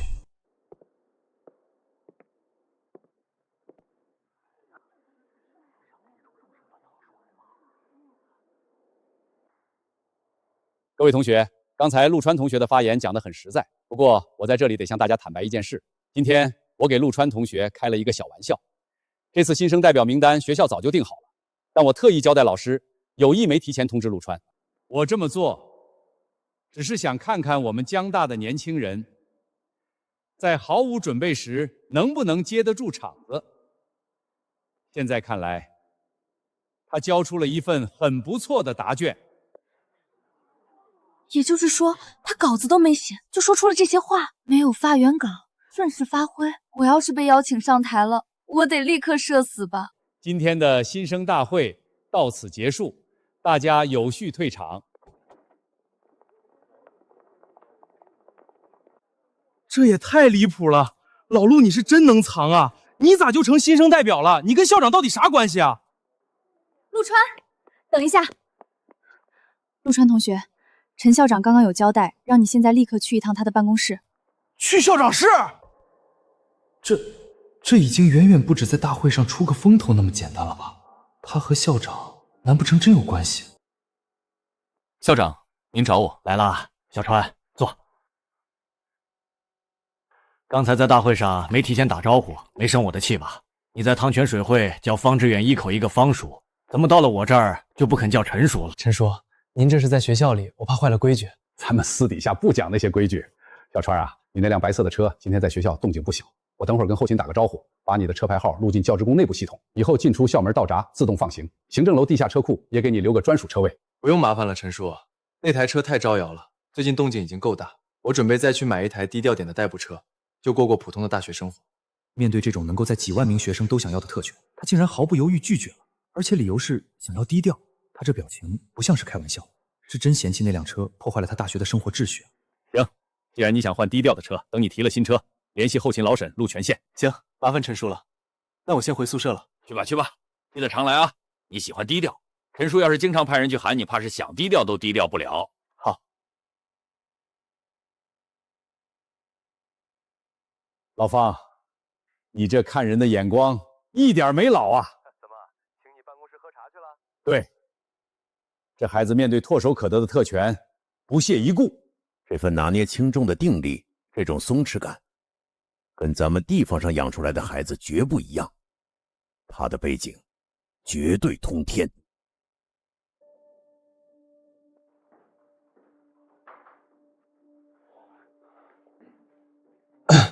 一帆，昨天在汤泉水会那事儿谢了。我知道要不是你出手，我这脸在江城就算是彻底掉地上了。这人情我记着。真没必要，一点小事而已。你先别急着拒绝。我本来想微信转账，但我爸说，既然你连黑金卡都能随便掏出来，转钱太俗气。但这东西全天下不管谁看见了，就没有不喜欢的。我操，陈总，你这手笔也太硬了！陈叔叔说的太对了，这全天下谁不喜欢黄金啊？这叫硬通货。行，那我收了。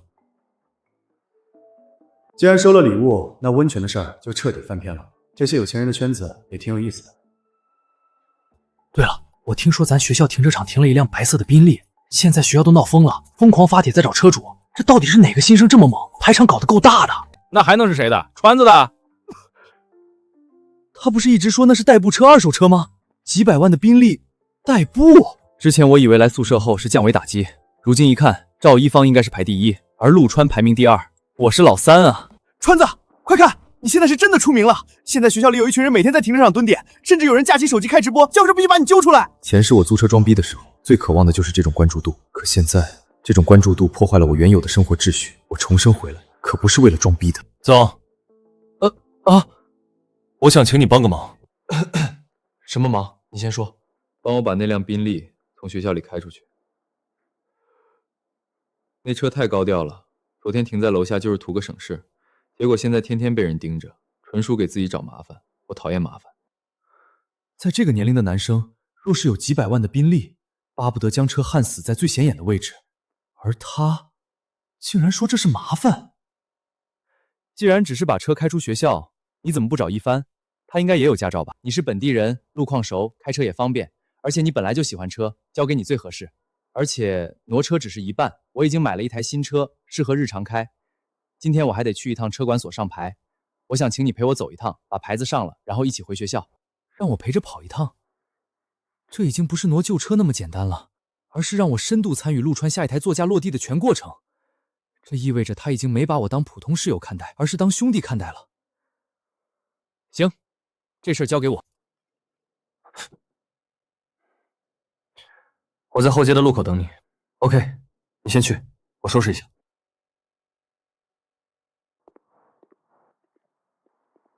哎，陈总，这大周末的你怎么来停车场这边了？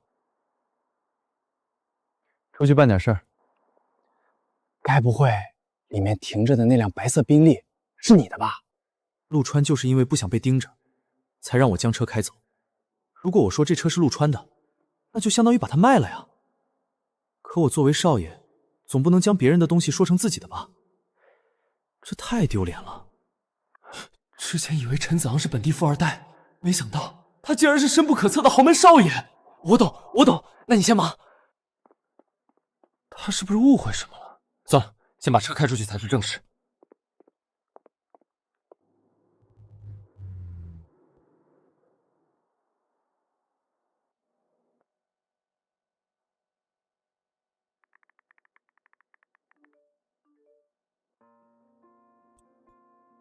你那台新车什么时候买的？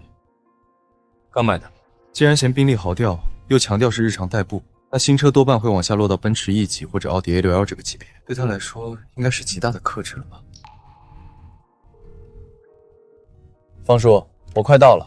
对，还是那几个要求：低调，开着舒服，坐着舒服，安静就行。好，我来安排，1个小时去车管所就行。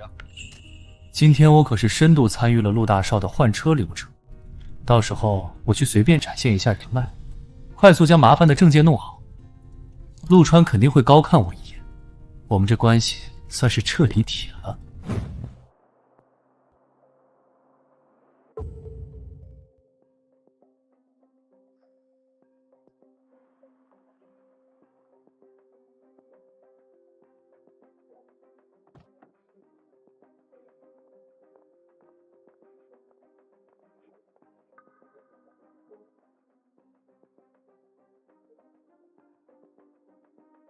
陆先生您好，我是方会长的助理，您叫我阿强就行。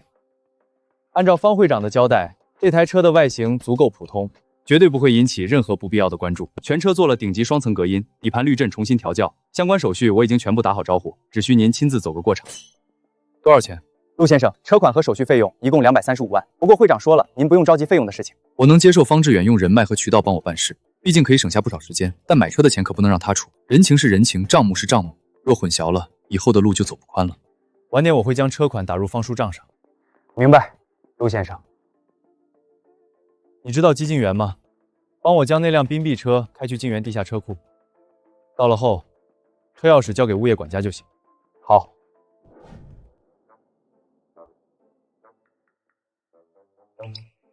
现在应该到办手续的时候了吧？该我出场了。到时候办手续的时候，我给爸打电话，叫他联系人加快办理就行。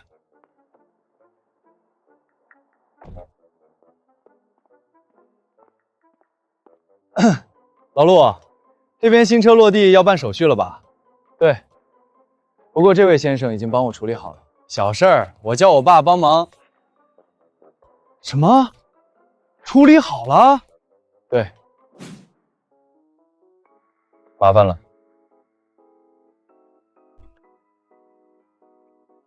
不是，我以为他叫我陪他来，是因为我作为本地富二代有人脉关系，会好办事一点。结果就真是陪他来一下呀。算了，以他的身份，确实也不需要我帮。你有朋友处理好了就行。你的新车呢？在哪儿呢？大众帕萨特。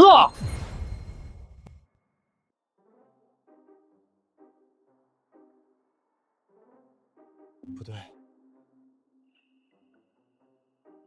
好家伙，我还以为真是帕萨特，难怪比之前看到的帕萨特要长要宽得多，原来藏着门道啊！川哥，你这手玩的太绝了，这哪是普通帕萨特，这绝保是顶配的帕萨特 Pro Max， 大众标下面还带字母，这叫什么？低调的奢华。帕萨特 Pro Max， 这家伙想象力可真牛啊！你干嘛？怎么了？咱不是回学校吗？临时牌照都没有，你想被交警直接扣在这儿？手续的问题有人帮忙处理，拍照得自己去办。忘了。子航，你帮我选。我？大哥，这可是你新车上牌，这么有仪式感的事，你让我代劳？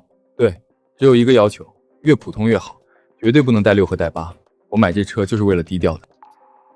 老陆，你这就纯属杞人忧天了。咱江城这选号系统很随机的，只有一次机会，出来10个号码，遇到什么就是什么。你想挑个带6带8的靓号，概率比中彩票还低，99%都是破烂杂号。你放心，我闭着眼都能给你挑个最烂的。办好了啊，这叫听天由命。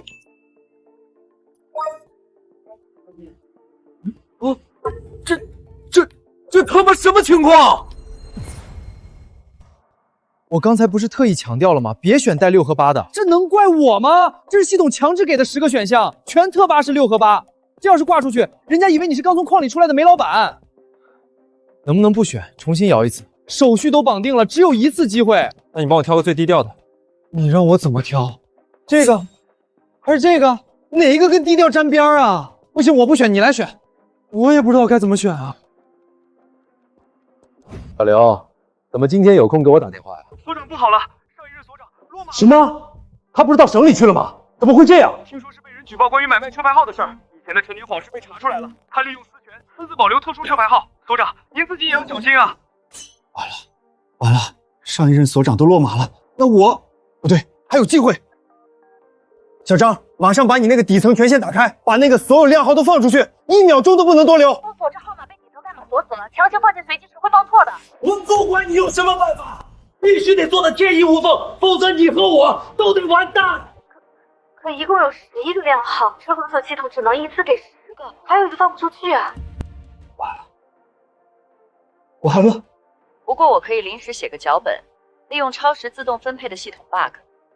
正常情况下，用户在规定时间内没有选号，系统就会从10个号码中自动随机派发1个。我们利用这 bug， 直接将多余号码强行分配给那个超时的用户，这样所有靓号被释放了，而多余的那个号码也会被人拿走，就没事了。好，就这么做，快！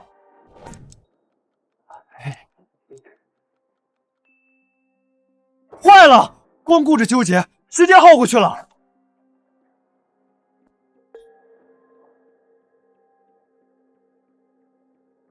这怎么可能？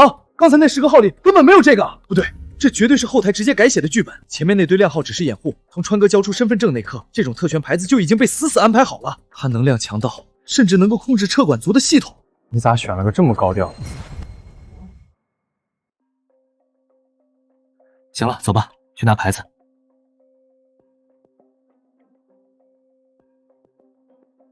能这样，估计是方会长在后面操作了。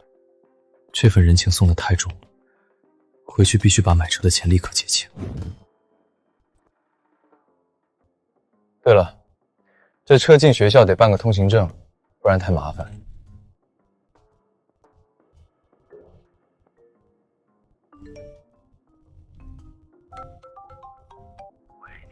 陈老师，我是陆川。陈校长上午说让我有事联系你，我换了台新车，想办个校园长期通行证。陆同学你好，陈校长专门打电话跟我说过这件事，您把车型和车牌号报给我。大众腾轰，插牌号江 A 00006。江 A 4个0，1个6。哎，换了辆低调的车，结果车牌号却阴差阳错选了个不低调的。对，陆同学您放心，1分钟后您的车在江大所有校区内部通道24小时无障碍通行。另外，行政楼地库原本预留给校长的1号专属车位，我立刻给您腾出来。校长的1号车位，还有全校通行证，他就算是校长私生子，都不可能有这待遇吧？唉，我何时要是有这待遇就好了，可惜啊，身份地位不够。陈老师，方便的话，再帮我一个同游也办个长期通行证。车牌号江 A NB 945。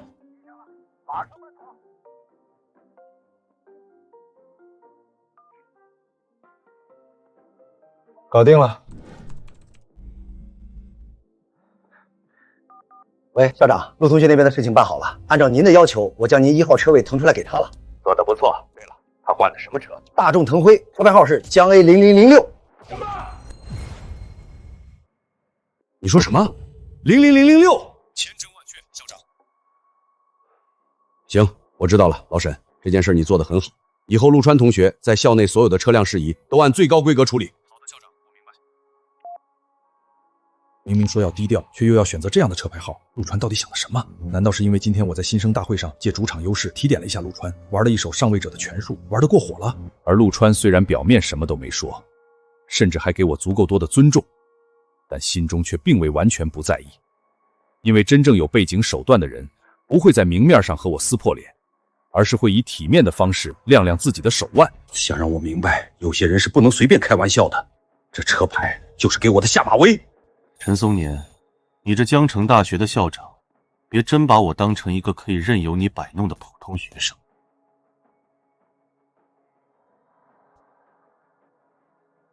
不行，得确定一下，这腾辉和车牌到底是不是陆川通过背后的人在对我发出警告？万一是，那就真麻烦了。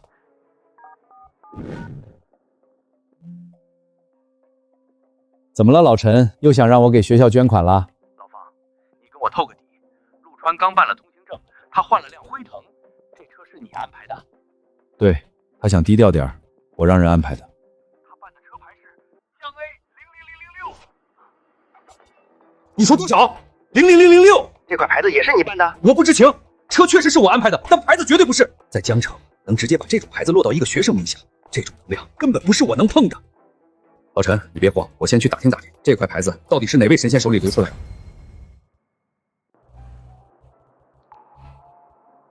这位置确实方便，离电梯近。靠着老陆你，我的车也算有了正规编制了，别的学生车都进不来，我的可以。老陆牛逼，走吧，回宿舍。你会不会玩？大招留着下载啊！赶紧上！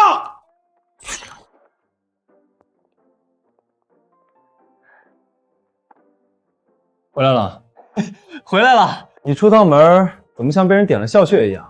没顺便去医院看看？你不懂，这叫阶层的跃升。我这趟出去算是彻底开眼了。车款必须结清，人情归人情，账不能糊糊。200多万，眼睛都不眨就转出去了，这大佬又买啥了？给他打个电话去通知一声吧。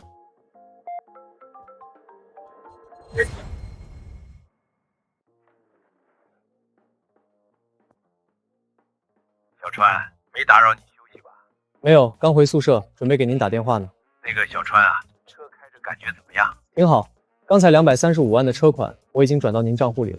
这次真的要谢谢方叔，账牌的事儿您安排的太利索了。手续没给你添麻烦就好，特别是那块车牌。没有麻烦，这块车牌确实很特别。车和车牌的事儿我都记着，以后有机会这份人情我一定还上。明明车牌不是我安排的，他却非说是我安排的，他到底是什么意思？我知道了，他是在点我。他背后的家族不方便出面，故意把这块天大的车牌甩给我当掩护，这是把我当白手套，给我送天大的人情啊！小川啊，有些事儿大家心里都有数，话就不必说太透了，你觉得呢？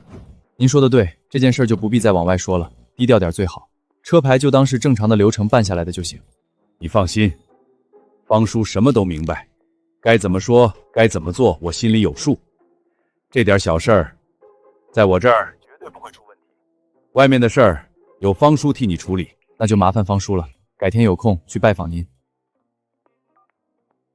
方叔这人可真敞亮啊，确实是个值得交朋友的人。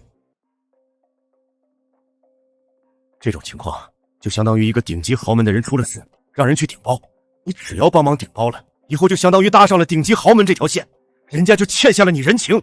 我早就想往京城发展了，这个锅我背定了。我只要将这件事处理得漂漂亮亮，就完美完成了陆川的任务。虽然这事儿麻烦，但稳赚不赔。喂，领导啊，对，我是小芳，对，我想让你帮我个忙。兄弟们，明天可就正式上课了。这开学到现在，咱们宿舍都没一起喝过酒，今天晚上不得好好整一下？行啊，今晚我请吧，大家想吃什么随便挑，我来安排。那不行，你军训的时候都请我们喝红牛了，今天这顿说啥也不能让你来。这顿我请，我虽然穷点，但请兄弟们出门撸顿串喝酒，那还是完全请得起的。行了吧你那点生活费还是留着多吃2顿食堂的排骨饭吧，这儿轮不到你硬撑。要不我来吧，千万别！你上次在水汇前台直接刷了5万8出去，眼睛都没眨一下。今天这顿要是再让你出钱，我这脸以后在宿舍里真没地方放了。就是，一帆你可快收了神通吧。我请吧。好嘞。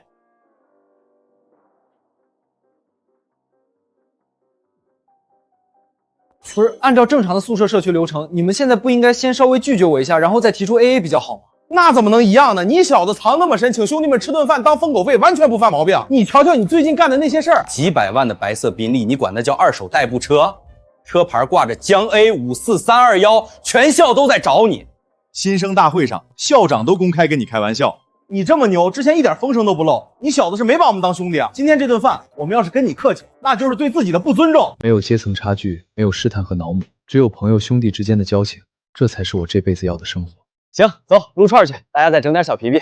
妥了。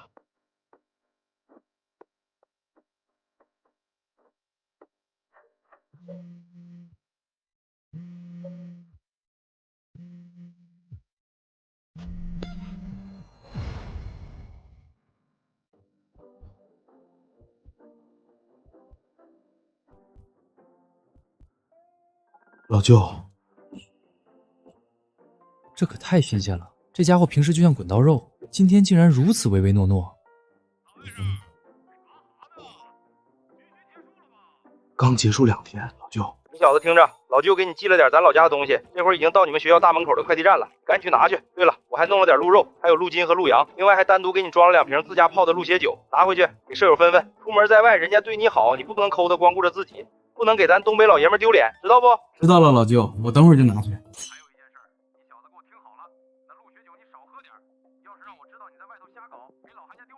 知道了，老舅，别，我不喝，我肯定不乱整，您千万别放鹿。东子，你老舅不是挺好的吗？大老远给你寄好吃的，咋接个电话怕成这样？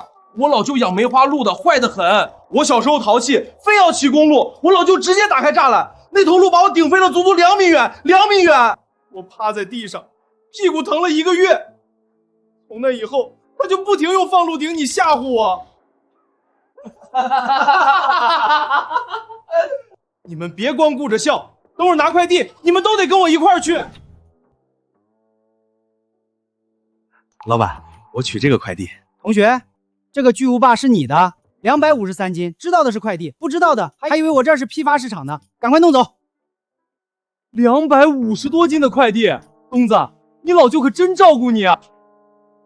我打开看看。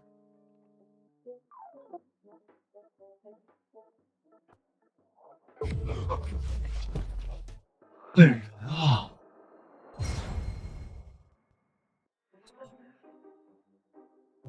东子，你老舅是连全尸都给你打包送来了。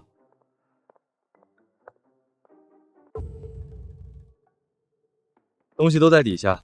这咋整？咱们宿舍连个小冰箱都没有，这玩意儿放一晚上就得发臭长蛆，绝对不能弄回宿舍。200多斤的生肉要是烂在5楼，整个学校都得臭了。晚上的撸串先取消。我知道一家专门做鹿肉的饭馆，可以把东西直接拉过去，让他们后厨帮忙把生鲜处理好，寄存冷库，以后想吃了随时取。这行啊，川哥，你又救了我的狗命。老陆，你确定是这儿？这地方看着连个客人都没有。在江城有头有脸的餐厅，我基本都知道。这家店我听都没听过。是啊，川哥，这要是给里边那些不入流的厨子做坏了，我可是要心疼的滴血的。信我，这家店的老板是处理鹿肉真正的行家。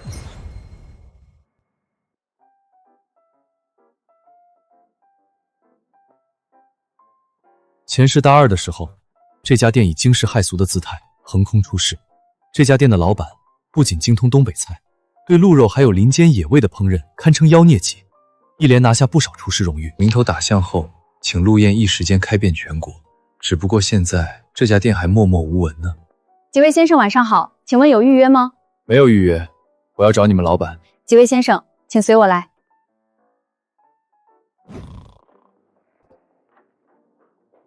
老板，快点起来，来生意了。鹿肉炖烂点，火候不到别叫我。炖个屁鹿肉啊！你清醒点儿，外面包间来了4个人找你。你今天要是再把这单生意黄了，咱们这个月就真破产了。客人，你看看这破店，整整1000多平，现在只剩下咱俩扛着。我每天不仅要做保洁，还要做服务员，还得当迎宾。你答应我的工资这个月都发不出来，天天就在这儿睡觉。再不干活，我就把大门拆了当废铁卖。现在人家客人指名道姓要找你，你还不去？在哪个包厢2楼听风阁。你至少把沾油的衣服换一下。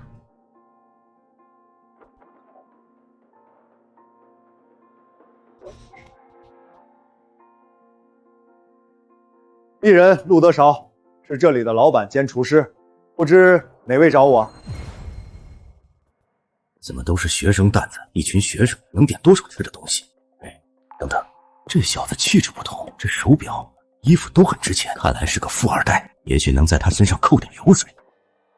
老板，楼下大门口放着一个泡沫箱，里面有一整箱极品鹿肉。肉类搬上来，挑拿手的做几道菜，剩下的肉存你们冷库，以后我们随时来吃。平时客人带东西来加工都是1、2条鱼、几只螃蟹的，他们竟然一口气带来了1箱子鹿肉。没问题。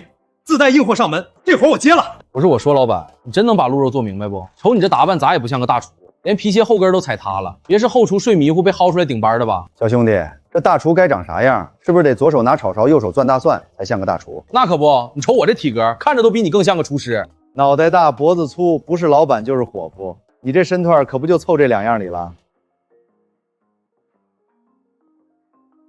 我家也厨子，可从未见过你这种的。老板去忙，我想吃鹿肉了。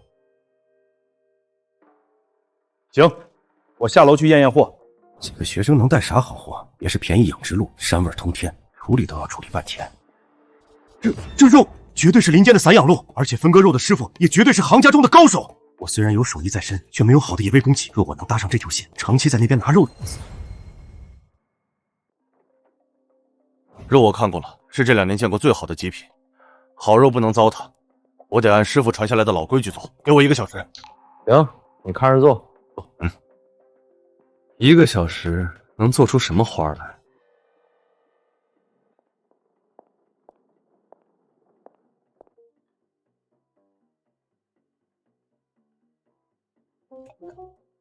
这是炭烤鹿排，火候猛，最适合这位兄弟直接上手啃。高汤味鹿筋，不加重料，入口柔，最配两位内敛的性格。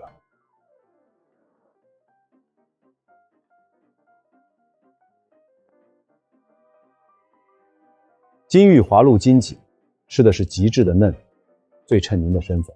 从进门到验货短短10几分钟，他竟把我们的性格和需求摸得一清二楚。这个老板绝对不是等闲之辈。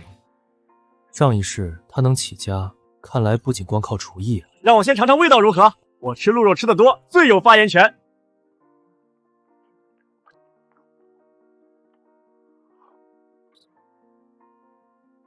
虽然是阴差阳错，但这未来的餐饮界传奇，算是搭上线了。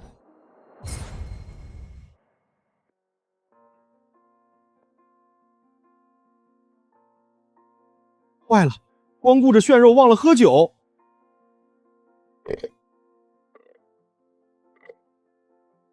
确实该喝点顺顺。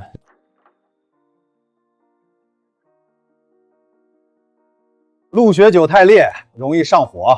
我送2个炒菜，大家整点冰皮。老板大气，我收回之前的话，你这鹿肉做的比我老家的还好吃。谢谢夸奖。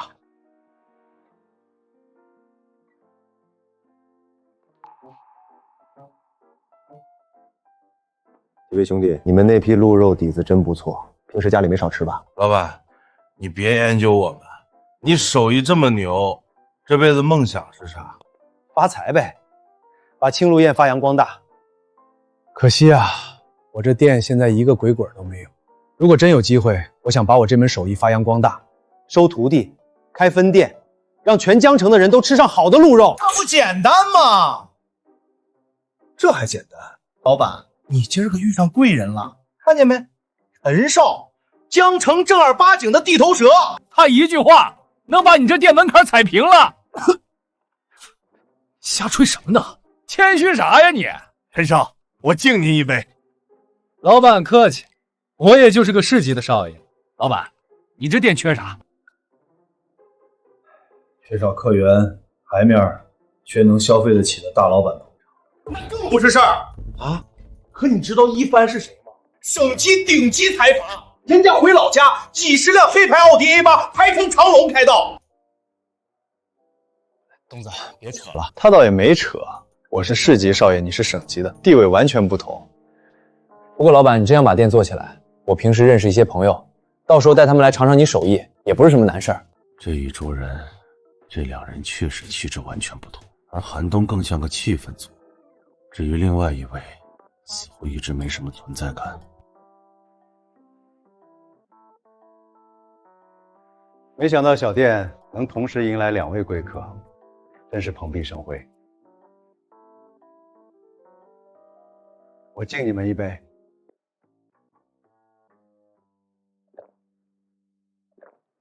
老板，你光敬我们不行，今天这一桌你最应该敬的人还没敬。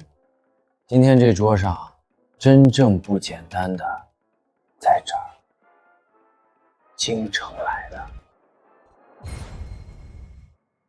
他开的是一辆白色的宾利欧陆 GT， 车牌号江 A54321。就在今天，他换了一辆新车，我陪他去上的牌。知道发生了什么吗？车管所选号机上当时出现的是清一色的6和8的顶级靓号。这也就算了，老陆竟然看都不看，选都不屑选，硬生生耗光了时间。系统超时后自动给了一个号，你猜怎么着？结果系统自动吐出来一个号，江 A00006。川哥这么猛，老板，你知道为什么他非要去换车吗？是因为他觉得那辆几百万的宾利太高调了。几百万的宾利还太高调了，这绝对是反话。这只能说明宾利在他眼中根本不是值得炫耀的资产，甚至还觉得开宾利丢了他的脸。这小子喝多后真是什么话都往外抖。本以为他是这一桌最普通的客人，没想到竟是一个超级隐藏大佬。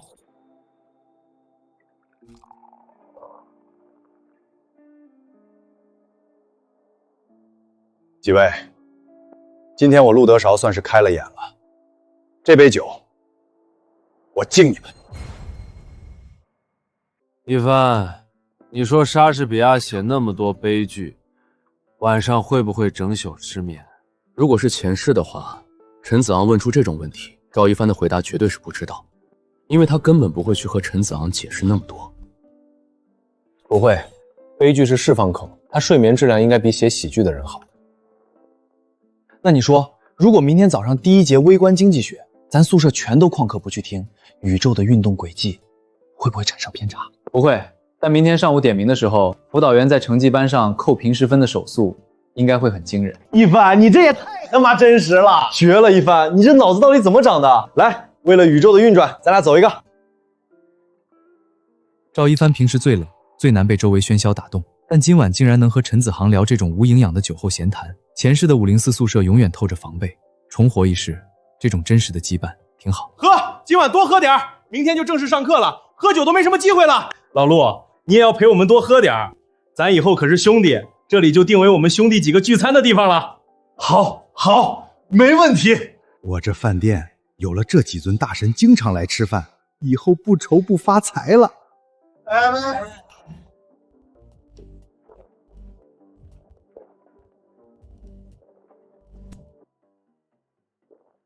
不行了，我喝不了了，陆大少，我比不过你们这群年轻人。老陆这人能处，喝酒能陪着喝醉的都是好兄弟。服务员，买单。我买，今天谁也别跟我抢。我说我买就是我买，你松手！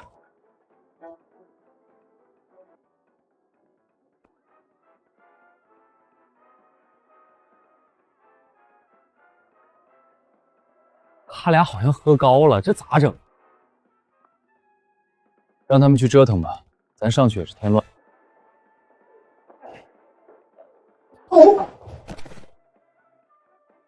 不是，我堂堂江城少爷，竟然因为抢着买单，抓着扫码牌拉来拉去的。我是不是喝多了？我都说了别跟我抢吧。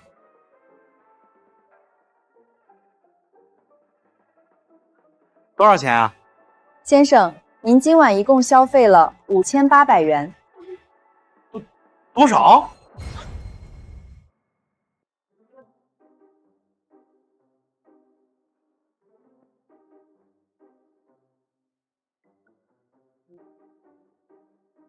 子航，你没事吧？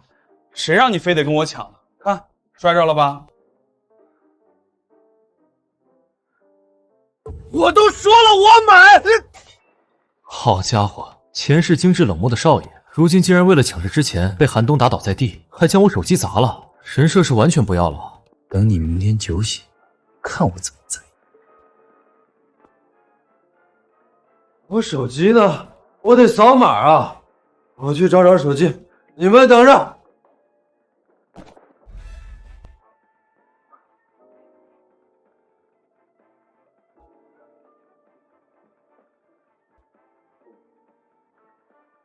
服务员，我来吧，顺便麻烦帮我们喊个代驾。好，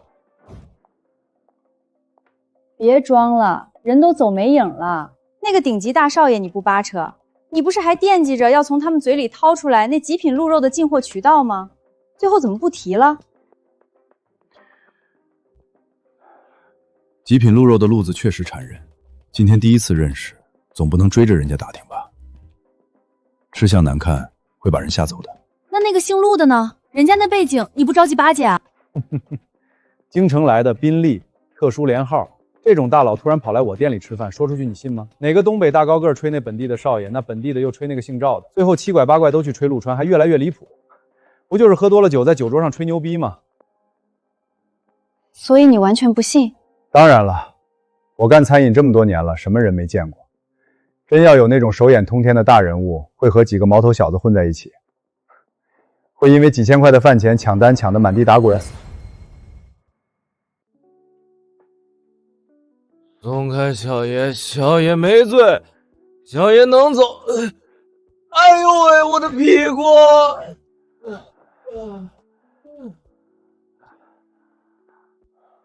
这两人吐了一身，估计得洗个澡。我打电话叫前台安排几个技师帮他们洗澡换衣服吧。行，我也困得不行了。送你的，不欠人情，纯粹当朋友送的。朋友送礼，难道不接啊？谢了。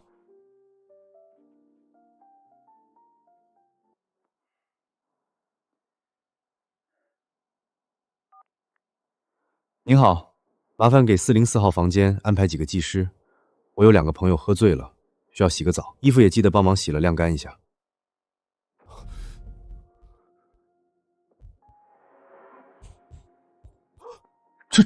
这他妈是哪儿？我的屁股！为什么会这样？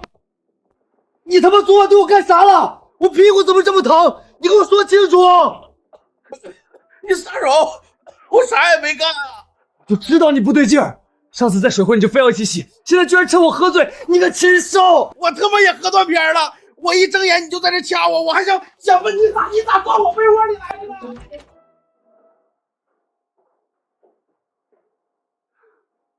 我不活了，我不干净了。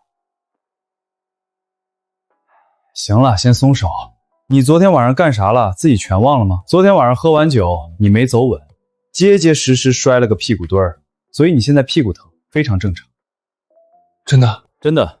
我和陆川昨天晚上就在旁边房间。韩东要是真对你兽性大发，我和陆川能不出来制止吗？难道真是我过激了？真特么倒血霉了！老子东北纯爷们儿，刚醒就差点背上一口大黑锅。那个东子啊，我刚刚那反应是很正常的，你别怪咱啊。正常？我告诉你，我性取向可没有问题，以后别这么想我。下次我请你喝红牛。当真？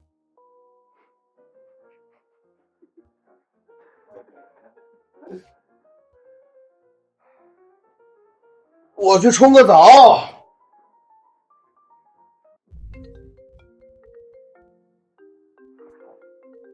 我这副鬼样子，要是让我妈看见，绝对能脑补出一场豪门恩怨大剧。可是不接，她能顺着网线过来扒了我的皮。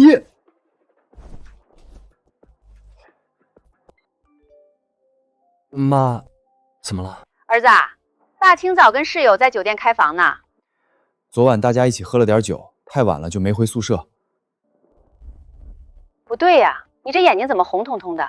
是不是哭了？没有没有，你想哪儿去了？谁能欺负我呀？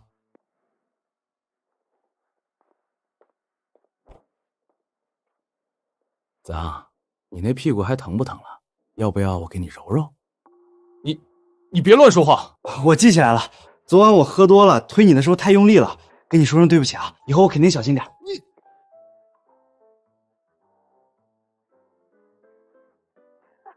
妈，不是，你听我说，事情不是你想的那样。哎呦，阿姨好，我是子昂的兄弟韩东，您叫我小东就行。你好啊，小东，长得真精神，阿姨对你很满意。儿迷还是你听我的话，妈让你找个骨架大的，你还真找了个，真是妈的好儿子。妈，你别瞎想，他是我室友，男的。我不听，我不听，我不听。小东啊，等会儿帮子豪揉的时候下手轻点儿，晚上记得来阿姨家吃饭，妈给你们炖大棒骨，好好补补。哈哈哈哈哈哈！接电话，接电话，老妈。完了，这是铁了心要办招待宴了，这辈子都解释不清了。你就是陈子昂，陈学弟。是，怎么了？这又是干啥呀？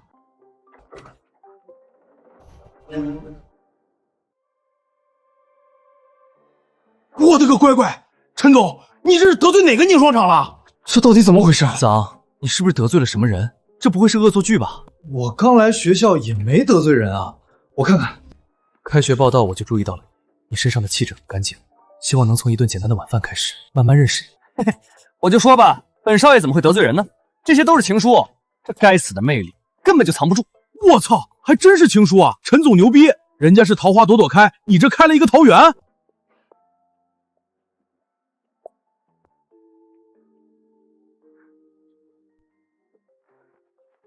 瞧瞧，全都是对我人格魅力的赞扬，全都被我外表吸引了。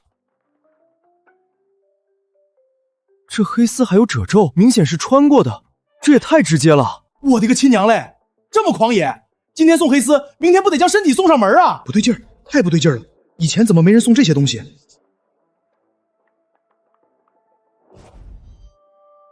子昂，你看，这信封上的火旗印章印的还挺讲究。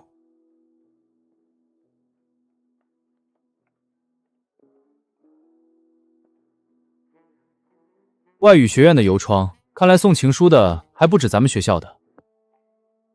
我明白了，他们是想让陈总多乐一会儿。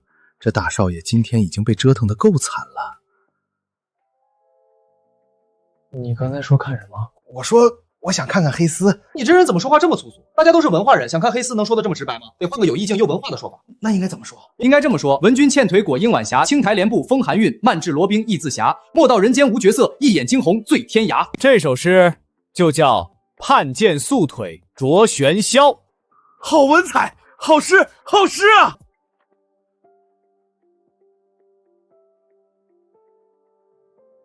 行了，都收拾一下，第一节金融专业课要迟到了。